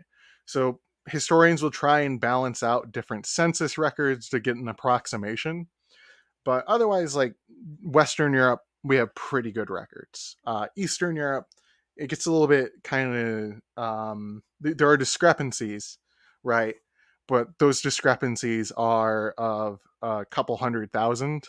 So if a denier wants to talk about, oh, there's all this uncertainty, that uncertainty is within a margin of error. It's not going to be somehow 5.2 to 5.8 million Jews being killed drops to 500,000. If that makes sense. Sure. Since we're mentioning numbers, I didn't include it in the Hmm. original set of questions, but it just occurred to me. There's Yeah, that, especially on the internet. There's that uh, Red Cross report, I, the yeah, like not supposed. copy pasta per se, but they'll try to like make people doubt like the math, right? It'll be like, oh, if you have Yeah, so suppose you have to bake 6 million cookies and you only have this number of ovens and so on and so forth. What would be the issue with the way that some of these online deniers try to approach things that way? Where they're basically trying to argue like, and yeah, they'll that use you cookies as couldn't like a have coded cremated all way. the corpses. Yeah. Yeah, yeah, Um. Well, a lot of the problem is a lot of these equations assume that everyone was killed at Auschwitz, right? And it's just not true. There's six well-known death camps, which are Majdanek, Auschwitz, Kelmno, Belzec, Sobibor, Treblinka. But then there's two other. One ran by the Croatian regime called, it was Jasenovac number 3 in Croatia, that was ran by a substate of Germany. And then there's another one called Malay Throsnitz that less people know about in Belarus. That's really hard to study because of the Belarusian government being kind of authoritarian, closed off state. Um, but the key thing, though, specifically about that equation is that they're trying to use modern ovens, right, for cremation, and compare it with, say, ovens and practices that don't follow the rules that we use today. Um, Civilian cremation is highly regulated in the United States if you look into it. So, for example, they have to burn your body to a fine white ash. They have to, for example, break down your bones in ways to make it so it's all puttable inside of an urn, and there's not like a massive clump from your hip bone or stuff like that. And the process also involves cooling down the cremation oven, and none of those practices were followed at Auschwitz. And the big thing is, most of the cremation, for example, the process takes place in the first 30 minutes. So what deniers are kind of comparing here is apples and oranges in terms of procedure. And then the other problem is like, even when they do, for example, try to cite things like the big person, for example, involved at Auschwitz was Kurt Prüfer, and he was taken into custody in 1945. And he said that the ovens burned one corpse an hour or whatever, right? So deniers will sometimes say that, but they'll ignore, for example, certain practices that would increase the number of bodies cremated. They'll tell you, for example, it's impossible to cremate two bodies at once, despite the fact that this is documented procedure the Nazis did. They'll ignore actual data that we have. So, for example, like Gießen. Gießen is in Austria. It's a subcamp of Mauthausen. Um, in Gießen, we have a specific cremation table, and we also have one from Theresienstadt, which is kind of like a propaganda ghetto that was used by the Nazis to, portray how well they're treating Jews. We have cremation records from there too. And if you look at the average of those, or for example, if you look at the Gießen timesheet in context, there's no way that, for example, the actual procedures or, for example, cremation times are as long as the deniers say. To kind of put that in perspective, at Gießen, they only had adult men. So people from my age to the age of my grandparents, adult men are there. There's no children until 1944, and there are no women. There are only adult men, and they have two ovens. Specifically, it's one oven, but they have two areas to cremate bodies. And in one day, they managed to cremate 94 corpses. And the big problem with that is that means they're cremating a corpse about every half hour. Probably in a shorter period of time than what I just gave you. But the key thing is that if they cremate 94 corpses in two ovens in a matter of 24 hours, obviously there's a difference in procedure that's documentable and also tested that, for example, deniers are not willing to really look at. Sure. How would you respond to the downplaying of concentration camps as places where primarily communists, but then also secondarily Jews were simply forced to work with their hands?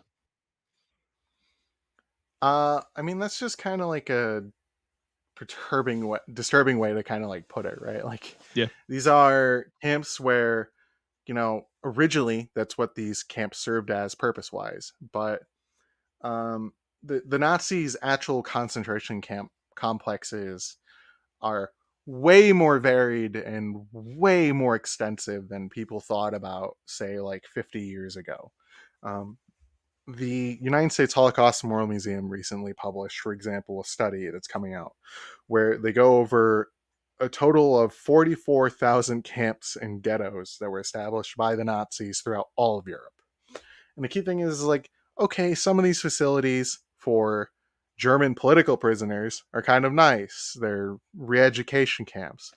Um, but very often this is just not true. If you look at the record at places like Sachsenhausen, that was kind of a training facility for people like Rudolf Höss that later took over Auschwitz, or for example, other concentration camps. There's severe mistreatment, and even at Sachsenhausen, they shot Jews. They shot Soviet prisoners of war, like a significant number over a 4 or 5 year period.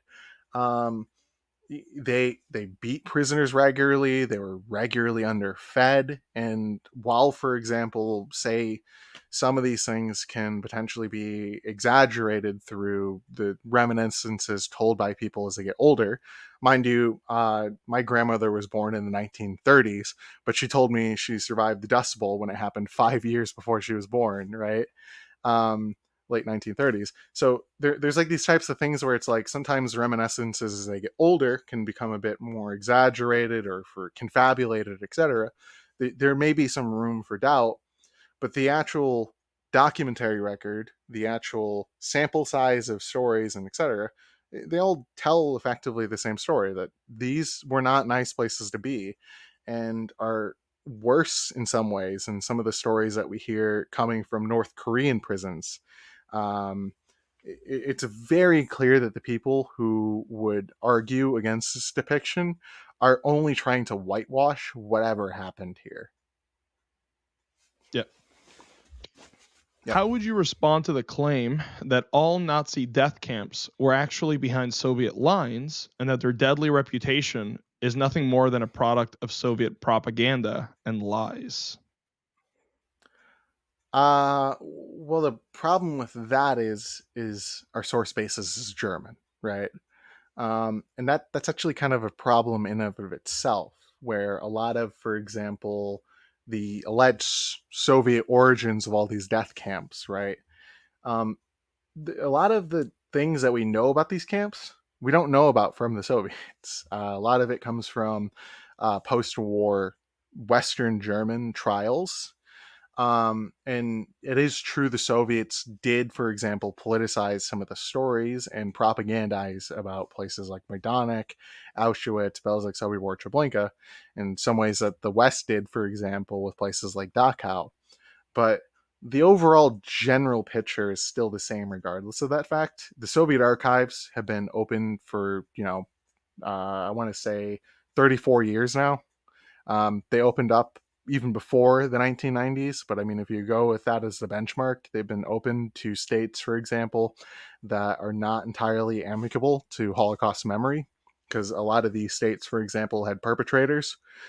Some of them try to rehabilitate them. Like, for example, Ukraine with Stefan Bandera and Owen Pa. They have a very complicated history specifically there. So I'm not trying to generalize, demonize the Ukrainian insurgent army or even the organizations there.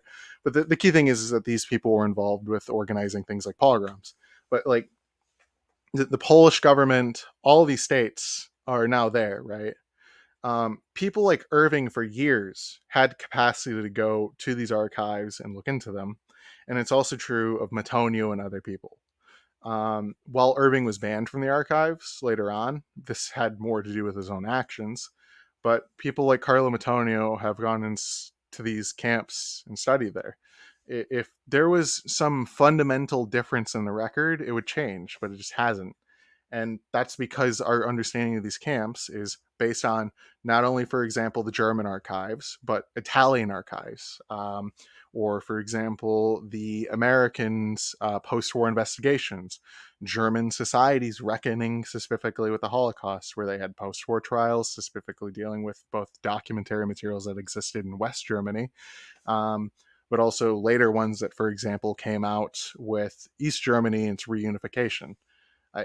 There's just a stream of different materials to pull on besides just eyewitness testimony and some reports written by the Soviets in the post-war period that really corroborate an image that the Nazis were killing people in these camps. And regardless of whether or not, like, some of the images that the Soviets told, like 4 million people at Auschwitz, 1.5 million at Majdanek, being wrong, it is true that, for example, people were murdered at Majdanek with gas, and this is documentable in various different ways.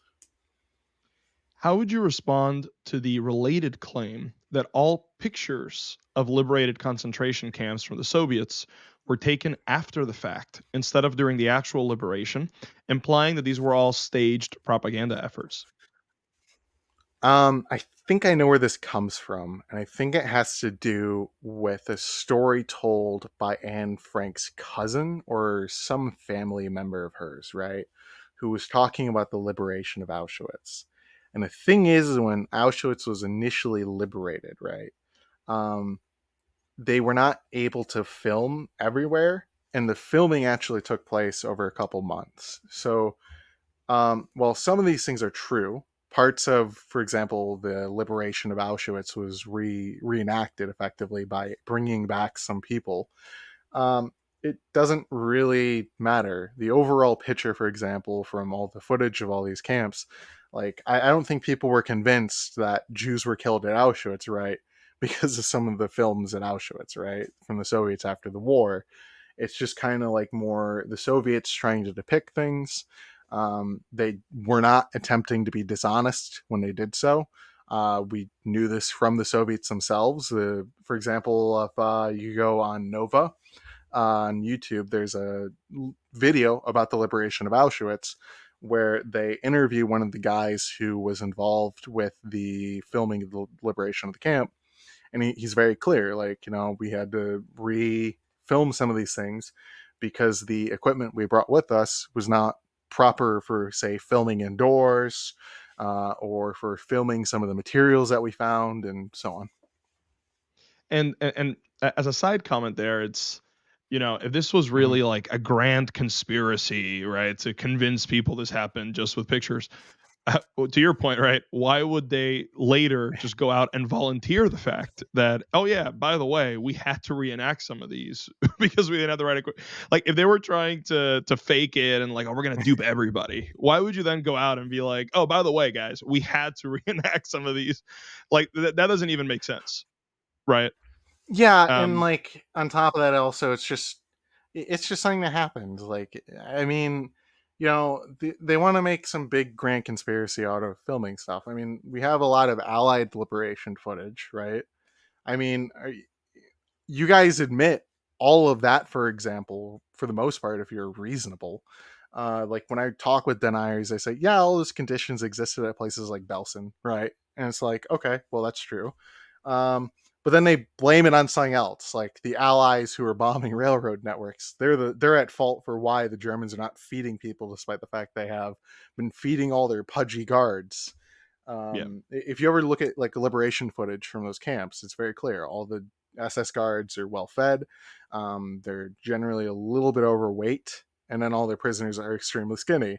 And if the general picture from Auschwitz, right, is correct, then I don't really understand why we're supposed to be super concerned about liberation footage. yeah. I mean, I know a lot of people use the imagery, but obviously this is never an important source basis for talking about Jews being gassed.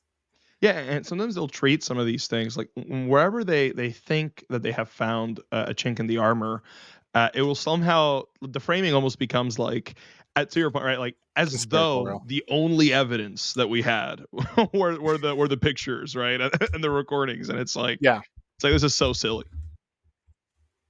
but Yeah, and it's yeah, extremely silly. Yeah. It always has a conspiratorial bent. If they find out someone misinterpreted something or there's some type of error, right?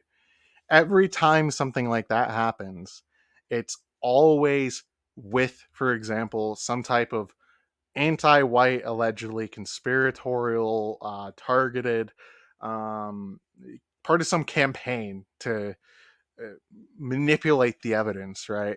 But then yeah, whenever they make a mistake, they shrug it off. Like, we'll get to one of those in a minute.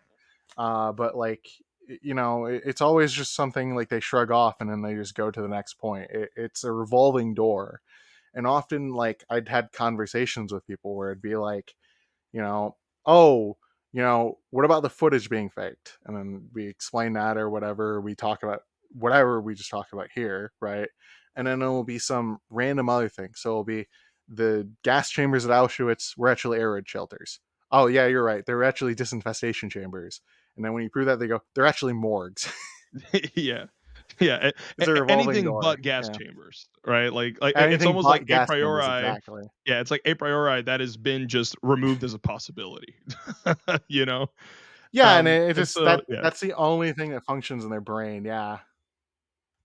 So, well, sometimes encrypted Nazi transmissions are appealed to by Mhm. Holocaust deniers as proof that the Nazis were Yeah. not intending to systematically exterminate all Jews.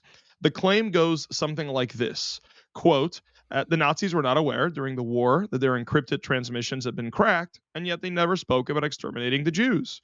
In fact, they actually spoke about how upset some of their higher ups were at the death tolls of some work camps. They clearly wanted war effort work from these prisoners, not death. End quote. How would you respond to this?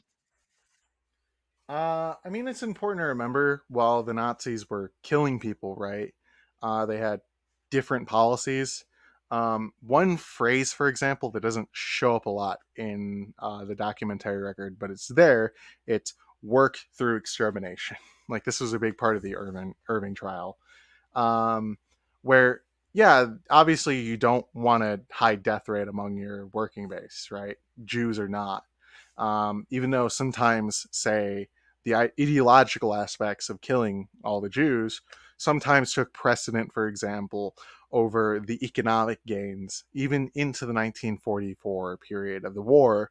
Um, we can see this, for example, with the liquidation of Lodz. In 1944, the Nazis deported Lodz, which was the final ghetto in the Warthegau, where there were Jews, um, to Kelmno, which reopened in 1944 after being closed for about a year, and then later started deporting them to Auschwitz. The big thing about Lodz is Lodz was a big area for the production of German war uniforms.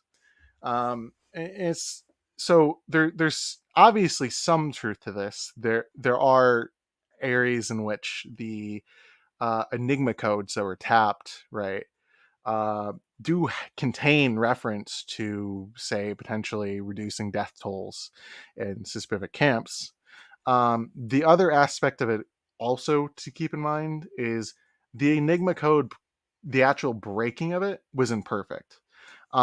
Often, when Germans, for example, were writing codes back to Berlin, they contain things like, for example, abbreviations that, for example, are not always discernible to the people who are transcribing whatever the Germans are sending between each other.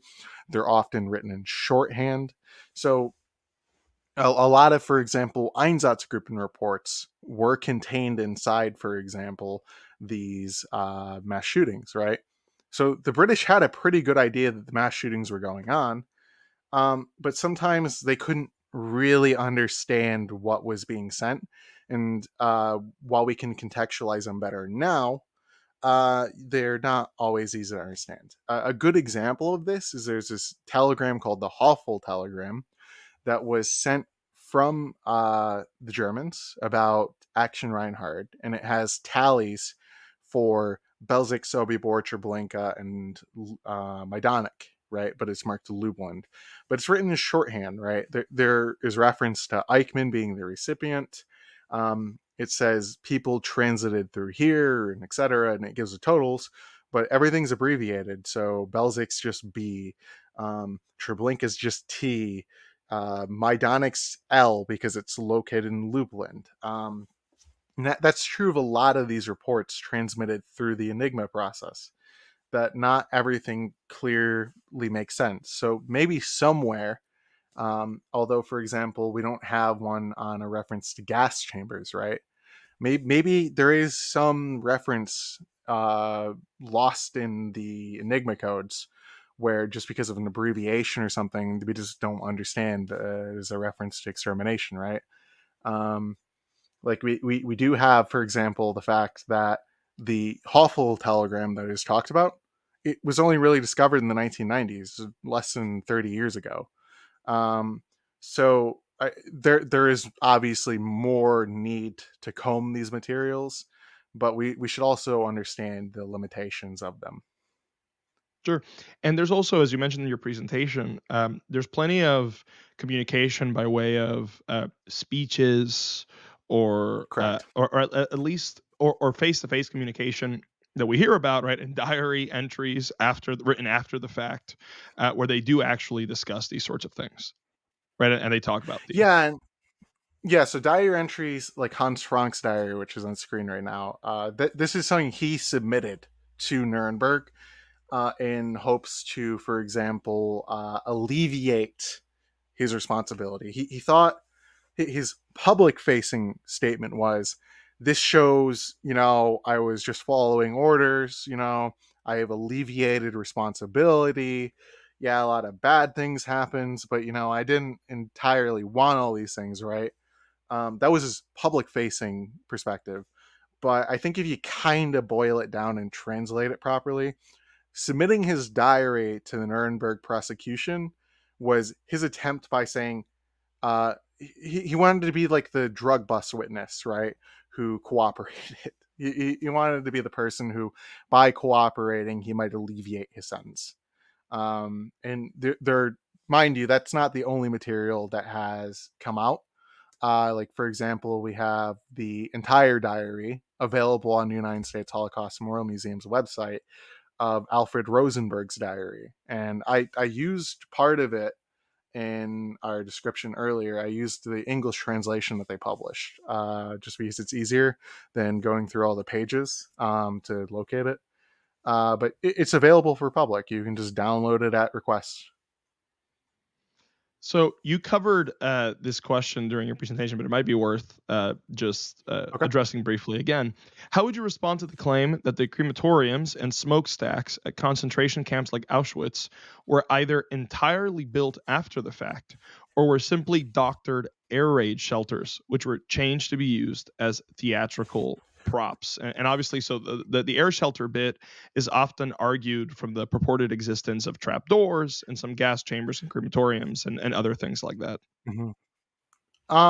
Well, the thing is the air raid shelter thesis never made sense for crematoriums 2, 3, 4, and 5, right? And deniers have given different explanations at different points in times for what they are. So, like a good example would be, with crematoriums 3 and 4, they had multiple gas chambers, etc., inside them. But Germar Rudolph, for example, when Irving was in trial, submitted a critique of the critiques, for example, to the appeals process to try and get Irving off. Because initially Irving was like, "I'm going it alone. I don't want any of your guys' help or whatever." And he had Gurmar submit a report that tried suggesting these were disinfestation chambers, etc. But it's also been claimed, right, that these were air raid shelter doors, and it doesn't really make a lot of sense, or that these were air raid shelters, etc. But it has a little bit of truth in that there was a choice to convert in the main camp. The crematorium there was actually originally an old army supplies barracks, effectively, right? Like this is where it was originally used for storing ammunition. It was converted when Auschwitz was taken over because originally it was an Austro-Hungarian military base, and then later a Polish one. It was later then converted into a POW camp, and then it obviously the crematorium was converted into a crematorium. Then obviously the gas chamber came, and the gas chamber, when it ceased being used, they converted it into an air raid shelter because it was adjacent to the camp hospital. So when deniers talk about an air raid shelter being converted into a gas chamber, they're talking about this one building. And that was because in the post-war period, the museum effectively decided uh, we should convert the building for presentation uh, and reconstruct it. And they did a really poor job of that to critique them on. But the building was reconstructed to try and look like it was in 1940 based on blueprints. They didn't follow it very clearly. So there's a number of errors that exist. But like deniers present this like it was done maliciously, despite the fact that it was public knowledge at the time. It was mentioned, for example, at one of the first Auschwitz trial. I think it's the Frankfurt Auschwitz trial, I think is the specific trial. It was mentioned in the 1960s at a trial. Hey, we rebuilt this building. And when Holocaust deniers asked about it in the 70s, like Robert Forazone, Forazone was told, "We rebuilt this building." And so it was never really a hidden fact. It was more deniers explicitly exploiting the fact that they didn't have a sign outside saying that it was reconstructed, which I think was added in 2001. And you and I talked about this a little bit Mhm. before we hit record, but this is one Yeah. example of this constant trend that I see when it comes to Holocaust denial, and history denial of other issues as well, but especially here, where it's like people will grab facts that, to your point, right, like what you just discussed is like publicly available information and something that is like commonly known by people who are like just like vaguely aware of the subject. But it gets branded as like, aha, there's a secret information, things that were kept from you. Like the one that I ran into recently was like, little known fact. A lot of people are not aware. Did you know that in America, right, we had Japanese internment camps? And my thing is like, yeah, dude, I knew that because I paid attention in like sixth grade world history class, right? Like, Like I mean, so much of this information, right? Like not everything is like something that we all learned in school, but that's just one example of this general trend that I see, and I'm curious if you see it as well. Of hey, all these things that are just like either common knowledge for people that are vaguely aware of the subject, or things that a lot of us were actually taught in school, but it gets presented as though like, oh, it's this like secret information that's been kept from you, and for whatever reason, people just buy into that instead of asking the question, Yeah. well, A, was this secret? B, was it intentionally kept from me? Right? Or C, have I just never been interested in this topic until now? And can I just Google this and see it readily available? Well, and yeah, that's it. It's right. It's like they just weren't interested in this topic. And to be fair, like there's probably some degree of truth in that.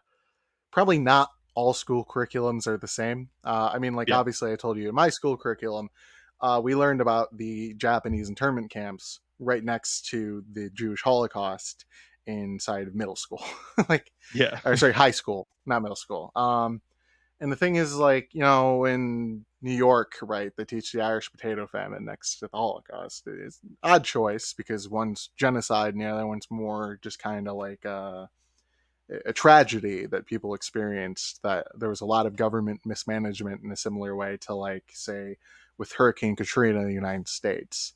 um, but the key thing is, like, yeah, people will talk about these things and act like no one's ever even reconciled the issue with it, right? But as I mentioned to you, we've had congressional hearings since the 1970s about this. um, we've had, I think we paid reparations, or maybe like just states did, in the 1990s. Like, there's been plenty of books written about specifically the internment camps. And in the early 2000s, it was kind of actually popular, partly among some conservatives, to promote and justify the internment camps, because there was a semi-influential book that came out that, for example, used a lot of rhetoric that not people like Ernst Nolte did, and Holocaust deniers now appropriate, to justify putting Jews in concentration camps. And so, yeah, I think that the idea that this was like some type of like hidden thing from people is insane. um, and you do hear that, like, kind of similar to what I just mentioned, the fact that it wasn't, flat out stated on a billboard on Auschwitz or along every single highway, right, on I-94 or whatever highway you're driving along, that the buildings of Auschwitz and one of them are reconstructed.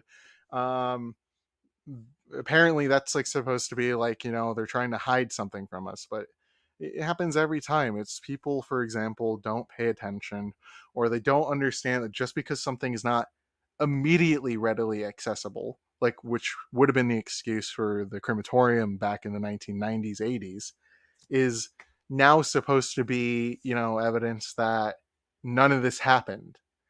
And it's Yeah. just insane to suggest, just because of it's saying, because I'm ignorant of something, therefore it's not true. I'm ignorant about Jeffrey Dahmer, therefore he murdered Noah. Like, you know what I mean? Yeah, yeah, I just heard about this guy. yeah. Yeah, no. And so why so now that we talk about, this phenomenon of well, if I'm ignorant about this, then maybe it didn't happen, or these sorts of things. Why do you think it Yeah. is that so many people fall into historical revisionism narratives that deny easily verifiable historical facts? I think it's different depending on every event. So if you asked me about the Nanking massacre, my answer would be about the same, probably.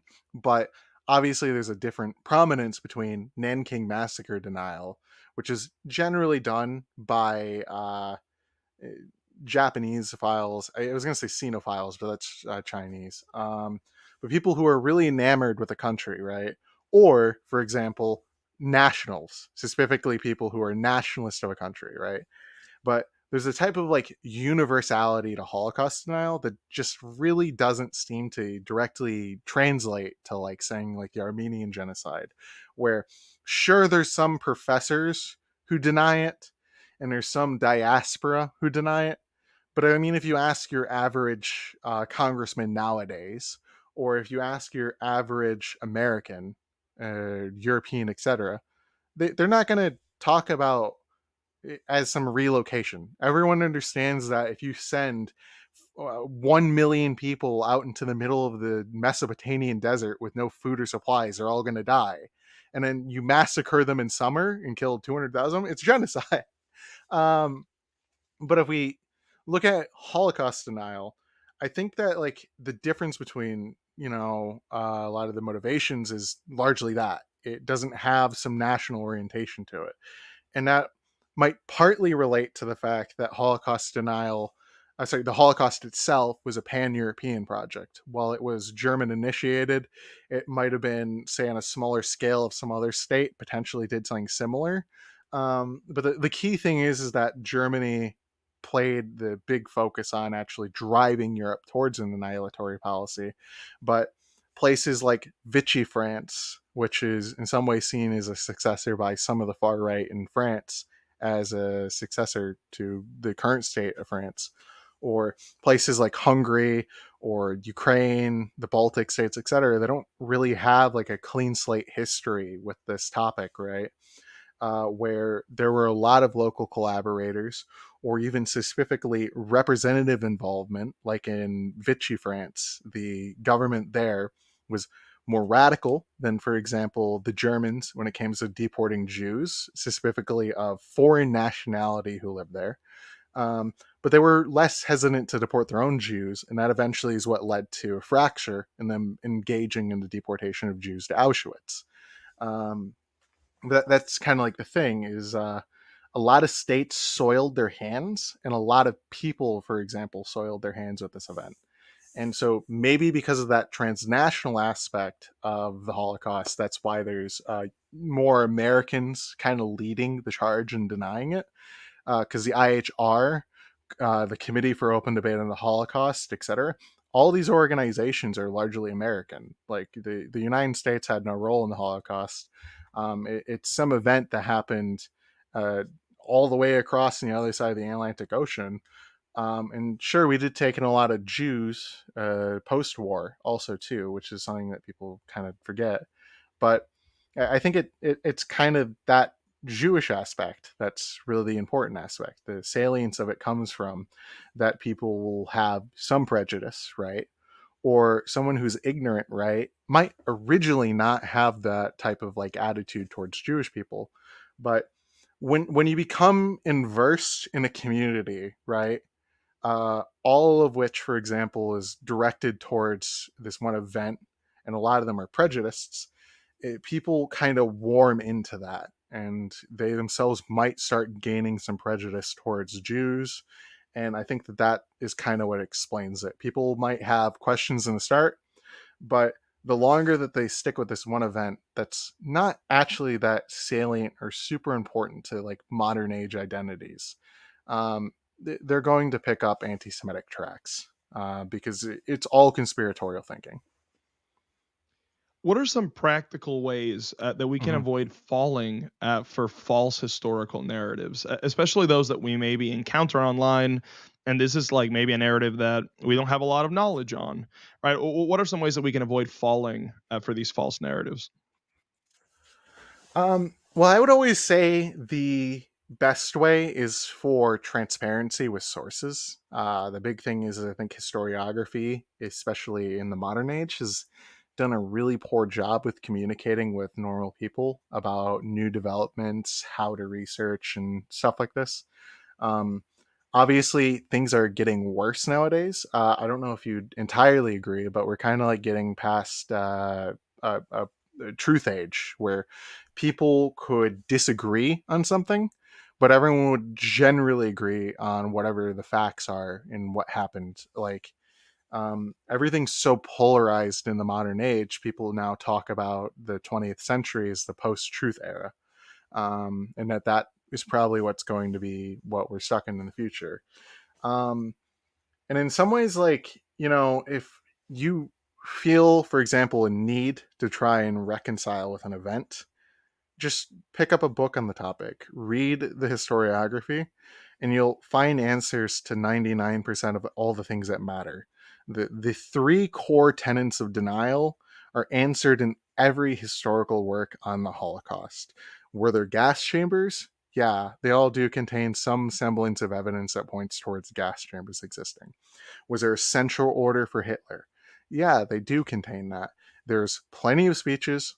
There are plenty of direct documents where Hitler orders, for example, something, or gives a signal to people who follow him to specifically do something. And there are plenty of, for example, materials that show a substantial number of Jews were killed. A really easy, for example, document to point out is the Coer Report. It shows that 4 million Jews of 10.5 million Jews, right, by the Germans' own estimates, were dead by the end of 1942. And so it's very clear that if we can document 75% of all relevant Jews are killed by the certain date or whatever, the most of the victims of the Holocaust are killed in 1942, that really people are not actually engaged in trying to search these things out. Uh, Wikipedia is always a bad place to get the final say on anything. But if you need to understand stuff, look at the reference material. Just pick up some material on a topic. And if you want to do a deep dive, read what the deniers say and then read what their critics say. This is usually the best way to sort out truth for yourself. Because I can't sit here and tell you what to believe if, for example, that's the kind of era we live in. Yeah. And something maybe that we can do to help people that are maybe new Mm-hmm. to this subject, maybe there are things that you discussed in your presentation where, like, maybe someone's like, oh, I'm brand new to this. Maybe some of this stuff went over my head. Maybe something that we can do is if you want to put together maybe a recommended reading list for people, I can link that down Mm-hmm. below to make that, Oh, freely I can accessible to people. absolutely do that. Yeah, I Yeah, can make an accessible reading list that you can post in your comment. I'll send it to you over Twitter. great. So before we get to our final question here, let me ask another Hmm. question as well that I think is important here. So the Holocaust happened at the time of filming. We're in December of 2024. Uh, the Holocaust happened less than 100 years ago, and yet we have all these people, right, that Correct. are saying that this is some grand conspiracy. There's no amount of eyewitness, like they'll deny the eyewitness testimony, they'll deny all of the evidence, like including maybe everything that you cited, right, from German records or from all these other Correct. kinds of records. And there will be different excuses for it each time, right? The most conspiratorial, maybe just simply saying that all of this is fabricated. What does Correct. denying the historicity of something like the Holocaust, which has just so much documentary evidence, what does that do to the discipline of history as such? Like, if this is the way that some people have seen frame it online, where it's like, well, I'm not necessarily denying Mhm. it, but I'm just saying, I guess who could ever even know if this happened or not? For people that have this sort, whether they deny it or whether they're in the perspective of like, we could never figure out if this happened or not. Uh, if that were Mhm. actually true, what would that mean for the discipline of history as such? Um, I don't think it would impact the discipline. The big thing is right, is obviously the discipline is functionary in the same way that science is functionary, right? Like even in authoritarian regimes, science research into cancer treatment continued, right? Um, when people say academia is on an ivory tower and, for example, kind of self communicates, it's true. Um, and that's kind of a shame. But the key thing is that I think where there is room for this kind of being a threat is largely towards people's attitudes towards handling politics in general, their own house, for example, politics with family. uh there's definitely like this thing where this like attitude itself doesn't always just end somewhere. Usually if someone, for example, buys into one conspiracy theory, they will fall down other tracks, and some of them are obviously on some level true. We've had plenty of times, for example, where a conspiracy theory, like some thought, right, ends up being true, and then plenty 100 other times, right, where they prove to be wrong, right? And that's kind of like the thing.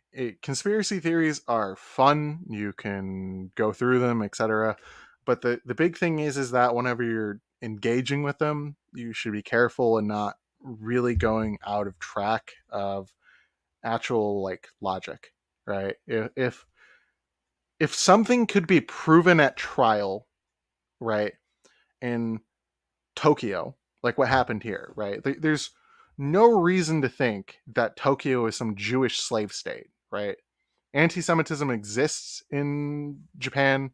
Japan is not a super big friendly state with Israel. In fact, they're very close with UNRWA, which is an organization Israel is right now trying to destroy. They have very close partnership with them. And while they're not one of the biggest funders, they're not a really big Israeli friendly state. In fact, China is starting to close to Israel, so that will probably hurt Japanese Israeli relations. Um, they had a trial there specifically about Holocaust denial.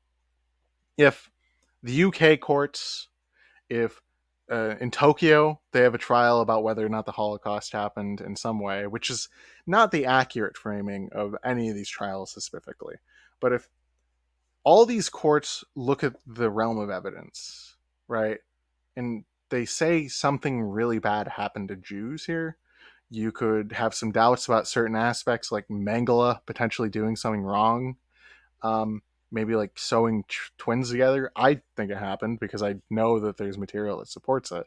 But the key thing is like you can throw out all this absurd stuff. The key element remains the same. Somewhere around 5 to 6 million Jews were killed through various means, gas chambers being the one that for some reason these people don't want to accept, um, in a coordinated plan by the Nazis. And I wish, for example, I could go over all the materials, but instead of being here for 2 hours, we'd be here all night and then another day. So Yeah. that's kind of the thing. Yeah. So like the Well, key and thing is like, mhm, yeah, I was gonna say something that I've heard church historian Carl Trueman say, mhm, and which I would agree with as well, right? So you mentioned before filming that you yourself are not religious, but from a Christian worldview correct. perspective, it's like, I mean, our ability to know things about history is kind of important, right? When we look at the Correct. Bible and all of these other things, and even extra biblical stuff about church history, and so church historian Carl Trueman said something along the lines of, this is in his series of lectures Mhm, dealing with the Reformation, Martin Luther, and he was dealing with Luther's relationship to the Jews and these sorts of things. And he mentions in a passing comment, but I think it's correct, where he says that if we cannot know that if it's impossible to know anything basically about the Holocaust, if we cannot establish the historicity of some of these events, like in toto, despite of all the documentary evidence that we have, if the deniers were actually correct, then history's just done. Right? Like as a yeah, discipline, I think that like in that that's probably hypothetical, it's right. like Like, what could we establish at a certain point, right? So yeah. Well, I think the thing is people need to understand we can know something outside of science. Like that's kind of the thing.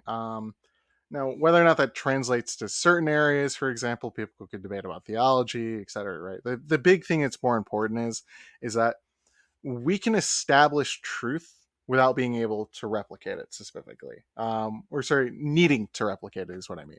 We can't replicate the entire Reformation of the Catholic Church, the split between the Orthodox Church and the Christian Church, right? But we can describe it through observable documentation that we have accessible to us, right? And that's kind of like an example that's relevant here. And the thing is that the actual standards Holocaust deniers set for like the Holocaust stands up largely to their scrutiny if you look into it. But like if we tried applying any of the things that they said to like the stabbing of Julius Caesar, like none yeah, of it works because yeah, they obviously are setting standards that don't exist in history. There are people who disagree with me on this, but I think it's wrong to look at history as a science. It's not. But there's some people who also say that we have to look at history as an art. It's not. History is not also writing an art. I like describing just as a discipline because the big thing is the only thing we're agreed on specifically as historians is not how historians relate to history. We're obviously not just stating the facts, even though some historians say that. Like the key thing is just this. when we write narratives, the key thing we agree on when writing that narrative is that we don't distort things intentionally, that we specifically use citations that are easily capable of being followed, although there are some history books, sadly enough, that are posted without footnotes.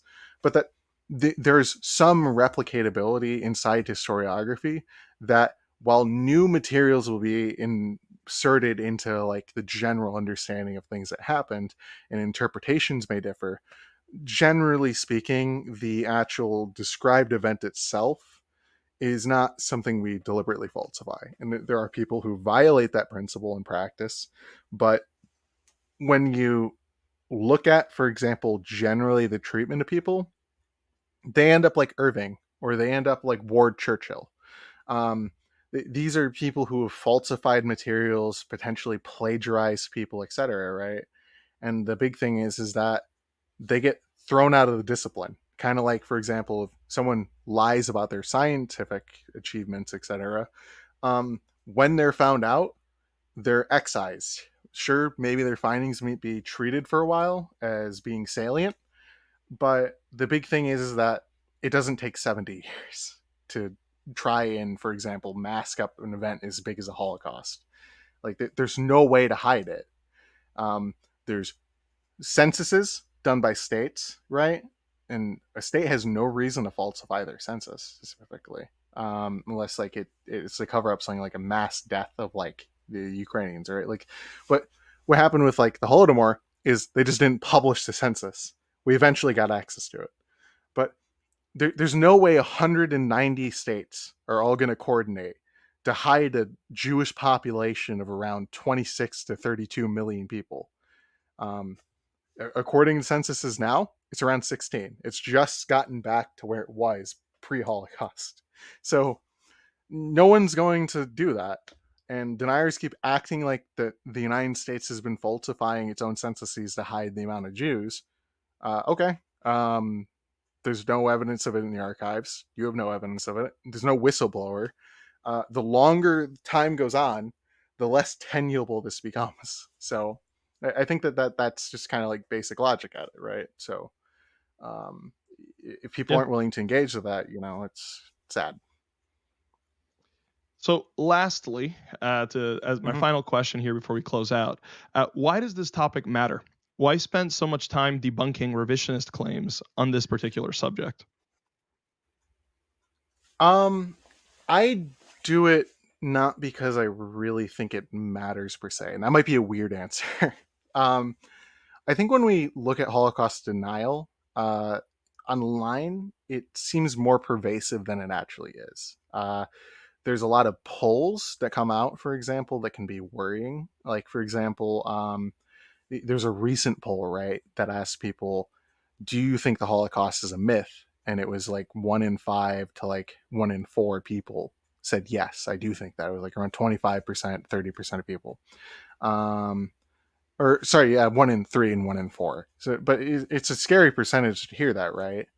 But then the problem is it was an opt-in poll, and when Pew tried replicating it, it turned out to be about like 3%, 5% of respondents said, "I think the Holocaust is a myth."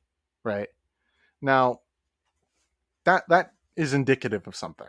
It means that we need to be reliable and cautious when it comes to polling, but more that there's not really much utility to identity for people from the specific event unless maybe you're Jewish. Um, and that's true, for example, with Armenians with the Armenian genocide. If you look at the Armenian community, one big thing that holds people together is this tragedy that they experienced. Um, but to like reel into where I find interest in it, it's more, um, it's pretty important to my field that we establish what is true and what is not specifically with this. Addressing denial of any historical event, be it Armenian genocide denial, is going to be important as anyone who's trying to go into academia. It it can be uh, combated in different ways. Historians have different ways about how they think it should be. I think it should be directly addressed, but I don't think that we should specifically say, do imagine this is a panel. I don't think we should do a verbal debate about whether or not the Holocaust happened in front of a live stream of 30,000 people. But I think that there's room because one, it makes us engage more with the actual topic and expand our understanding based on allegedly inconvenient documents that people pull out, like Irving's train document he brought up, where he said Hitler ordered no liquidation of Jews in Riga or whatever, right? Um, and when we more properly contextualized it, it advanced our understanding, in my perspective, of disproving Browning's thesis for understanding what happened and so on. But I think that that's kind of where I would come from it. I think that, like, for your average person, it would just be if we came and agree that this event happened, then we were never going to agree on reality. But otherwise, there's not much importance, I think, to the Holocaust to your average modern day person. Sure. If I can add something as well Mm-hmm. for my Christian audience, from a Christian perspective, Go a ahead. couple of verses I pulled up here during your presentation, and that's that from a Mm-hmm. Christian perspective, the eighth commandment, that's the Lutheran ordering of the Ten Commandments. The eighth commandment applies both to living people, and I would also say it applies to the dead also, and that would be Exodus 20:16. You shall not bear false witness against your neighbor, and I think what a lot of people that at least right now in this current moment here at the end of 2024, this bizarre uptick in people buying into this radical like Holocaust denialism and World War II revisionism. What a lot of people don't seem to understand from the Christian perspective is like to buy into a lot of these conspiracies is to say that a bunch of people like right, what, tens of thousands hundreds of thousands of people, all these people across nationalities, across all of these neighbors, right, uh, are just Exactly. liars. That they're fabricating things, that they're coming up with things, and I mean, from a Christian perspective, to just go out and say something like that, or by implication say something like that, that is, if that's incorrect and that's bearing massive false witness, and not only that, but also, right, Proverbs 17:15 says, "He who justifies the wicked and he who condemns the just, both of them alike are an abomination to the Lord." And so, if a person has not done the research, right, and they're just going out saying this is all a big conspiracy, everyone's a liar. Well, if they're wrong in saying that, which we were arguing this entire time that they are, then number one, that's bearing false witness against an insane amount of people. Number one, number two, that would actually be, especially for those that say that the Holocaust just didn't happen like wholesale, right? That would be justifying the wicked if the Holocaust did indeed happen, as we're arguing that it did. And so if we are justifying the wicked and we're condemning the just as though they're liars, right? Then we would, by Christian standards, be an abomination to the Lord. Final thing I'll add here from Proverbs 6:16 through 19 says the following quote, "These six things the Lord hates. Yes, seven are an abomination to him: a proud look, a lying tongue, hands that shed innocent blood, a heart that devises wicked plans, feet that are swift in running to evil, a false witness who speaks lies, and one who sows discord among brethren." Several of these things, right, I would say are directly applicable here, right? Because if we're actually bearing false witness, then we have a lying tongue, right? If we're defending people that are actually wicked and that did engage in these atrocities, then we're defending hands that shed innocent blood, right? Especially as you demonstrated here, and as plenty of other researchers have demonstrated in far more detail, right? A lot of these were wicked plans, right, that were devised to round these people up and to liquidate them, to terminate them. And so that would be us justifying a heart that devises wicked plans, right? And justifying feet that are swift in running to evil and slaughtering inordinate amounts of people. And so we don't want to be false witnesses, especially for my Christian audience, my fellow Christians. We don't want to be liars. We don't want to be defending people whose hearts devise wicked plans, people who have a lying tongue, right? People that shed innocent blood. And if this is an issue, right, that deniers are wrong about, then to be a denier is to be guilty of all of these different things. And final thing I'll say is this defense of, well, but this is a historical matter that's thousands of years after the scriptures. It's outside of Revelation. It's like, yeah, the commandment to not bear false witness and to not justify the wicked applies all the time, not just to events inside the Bible, right? It applies to things that we do even today. And so people should keep all of this in mind. As Christians, we will have to give an account for every idle word before the Lord. And so, with that, is there anything else that you'd like to say? Anything that you would like to plug? If you want to mention your Twitter one more time, and is there anything else that you would like to say before we head out? I don't really use my Twitter much. I just use it for like personal communications nowadays, so there's no real reason to plug it. I do run a Substack, so if you want to go to my Twitter, it's linked there. But generally speaking, no, there's not really much to plug. All right. Yeah, I'll make sure to include then down in the description below for people. I'll include your Mhm. Substack, and I'll include a link to whatever list you're able to give us as far as resources for people All to right, check out. So once again, thank you so much for all the effort you put into this no problem. presentation today, and I'm looking forward to releasing it.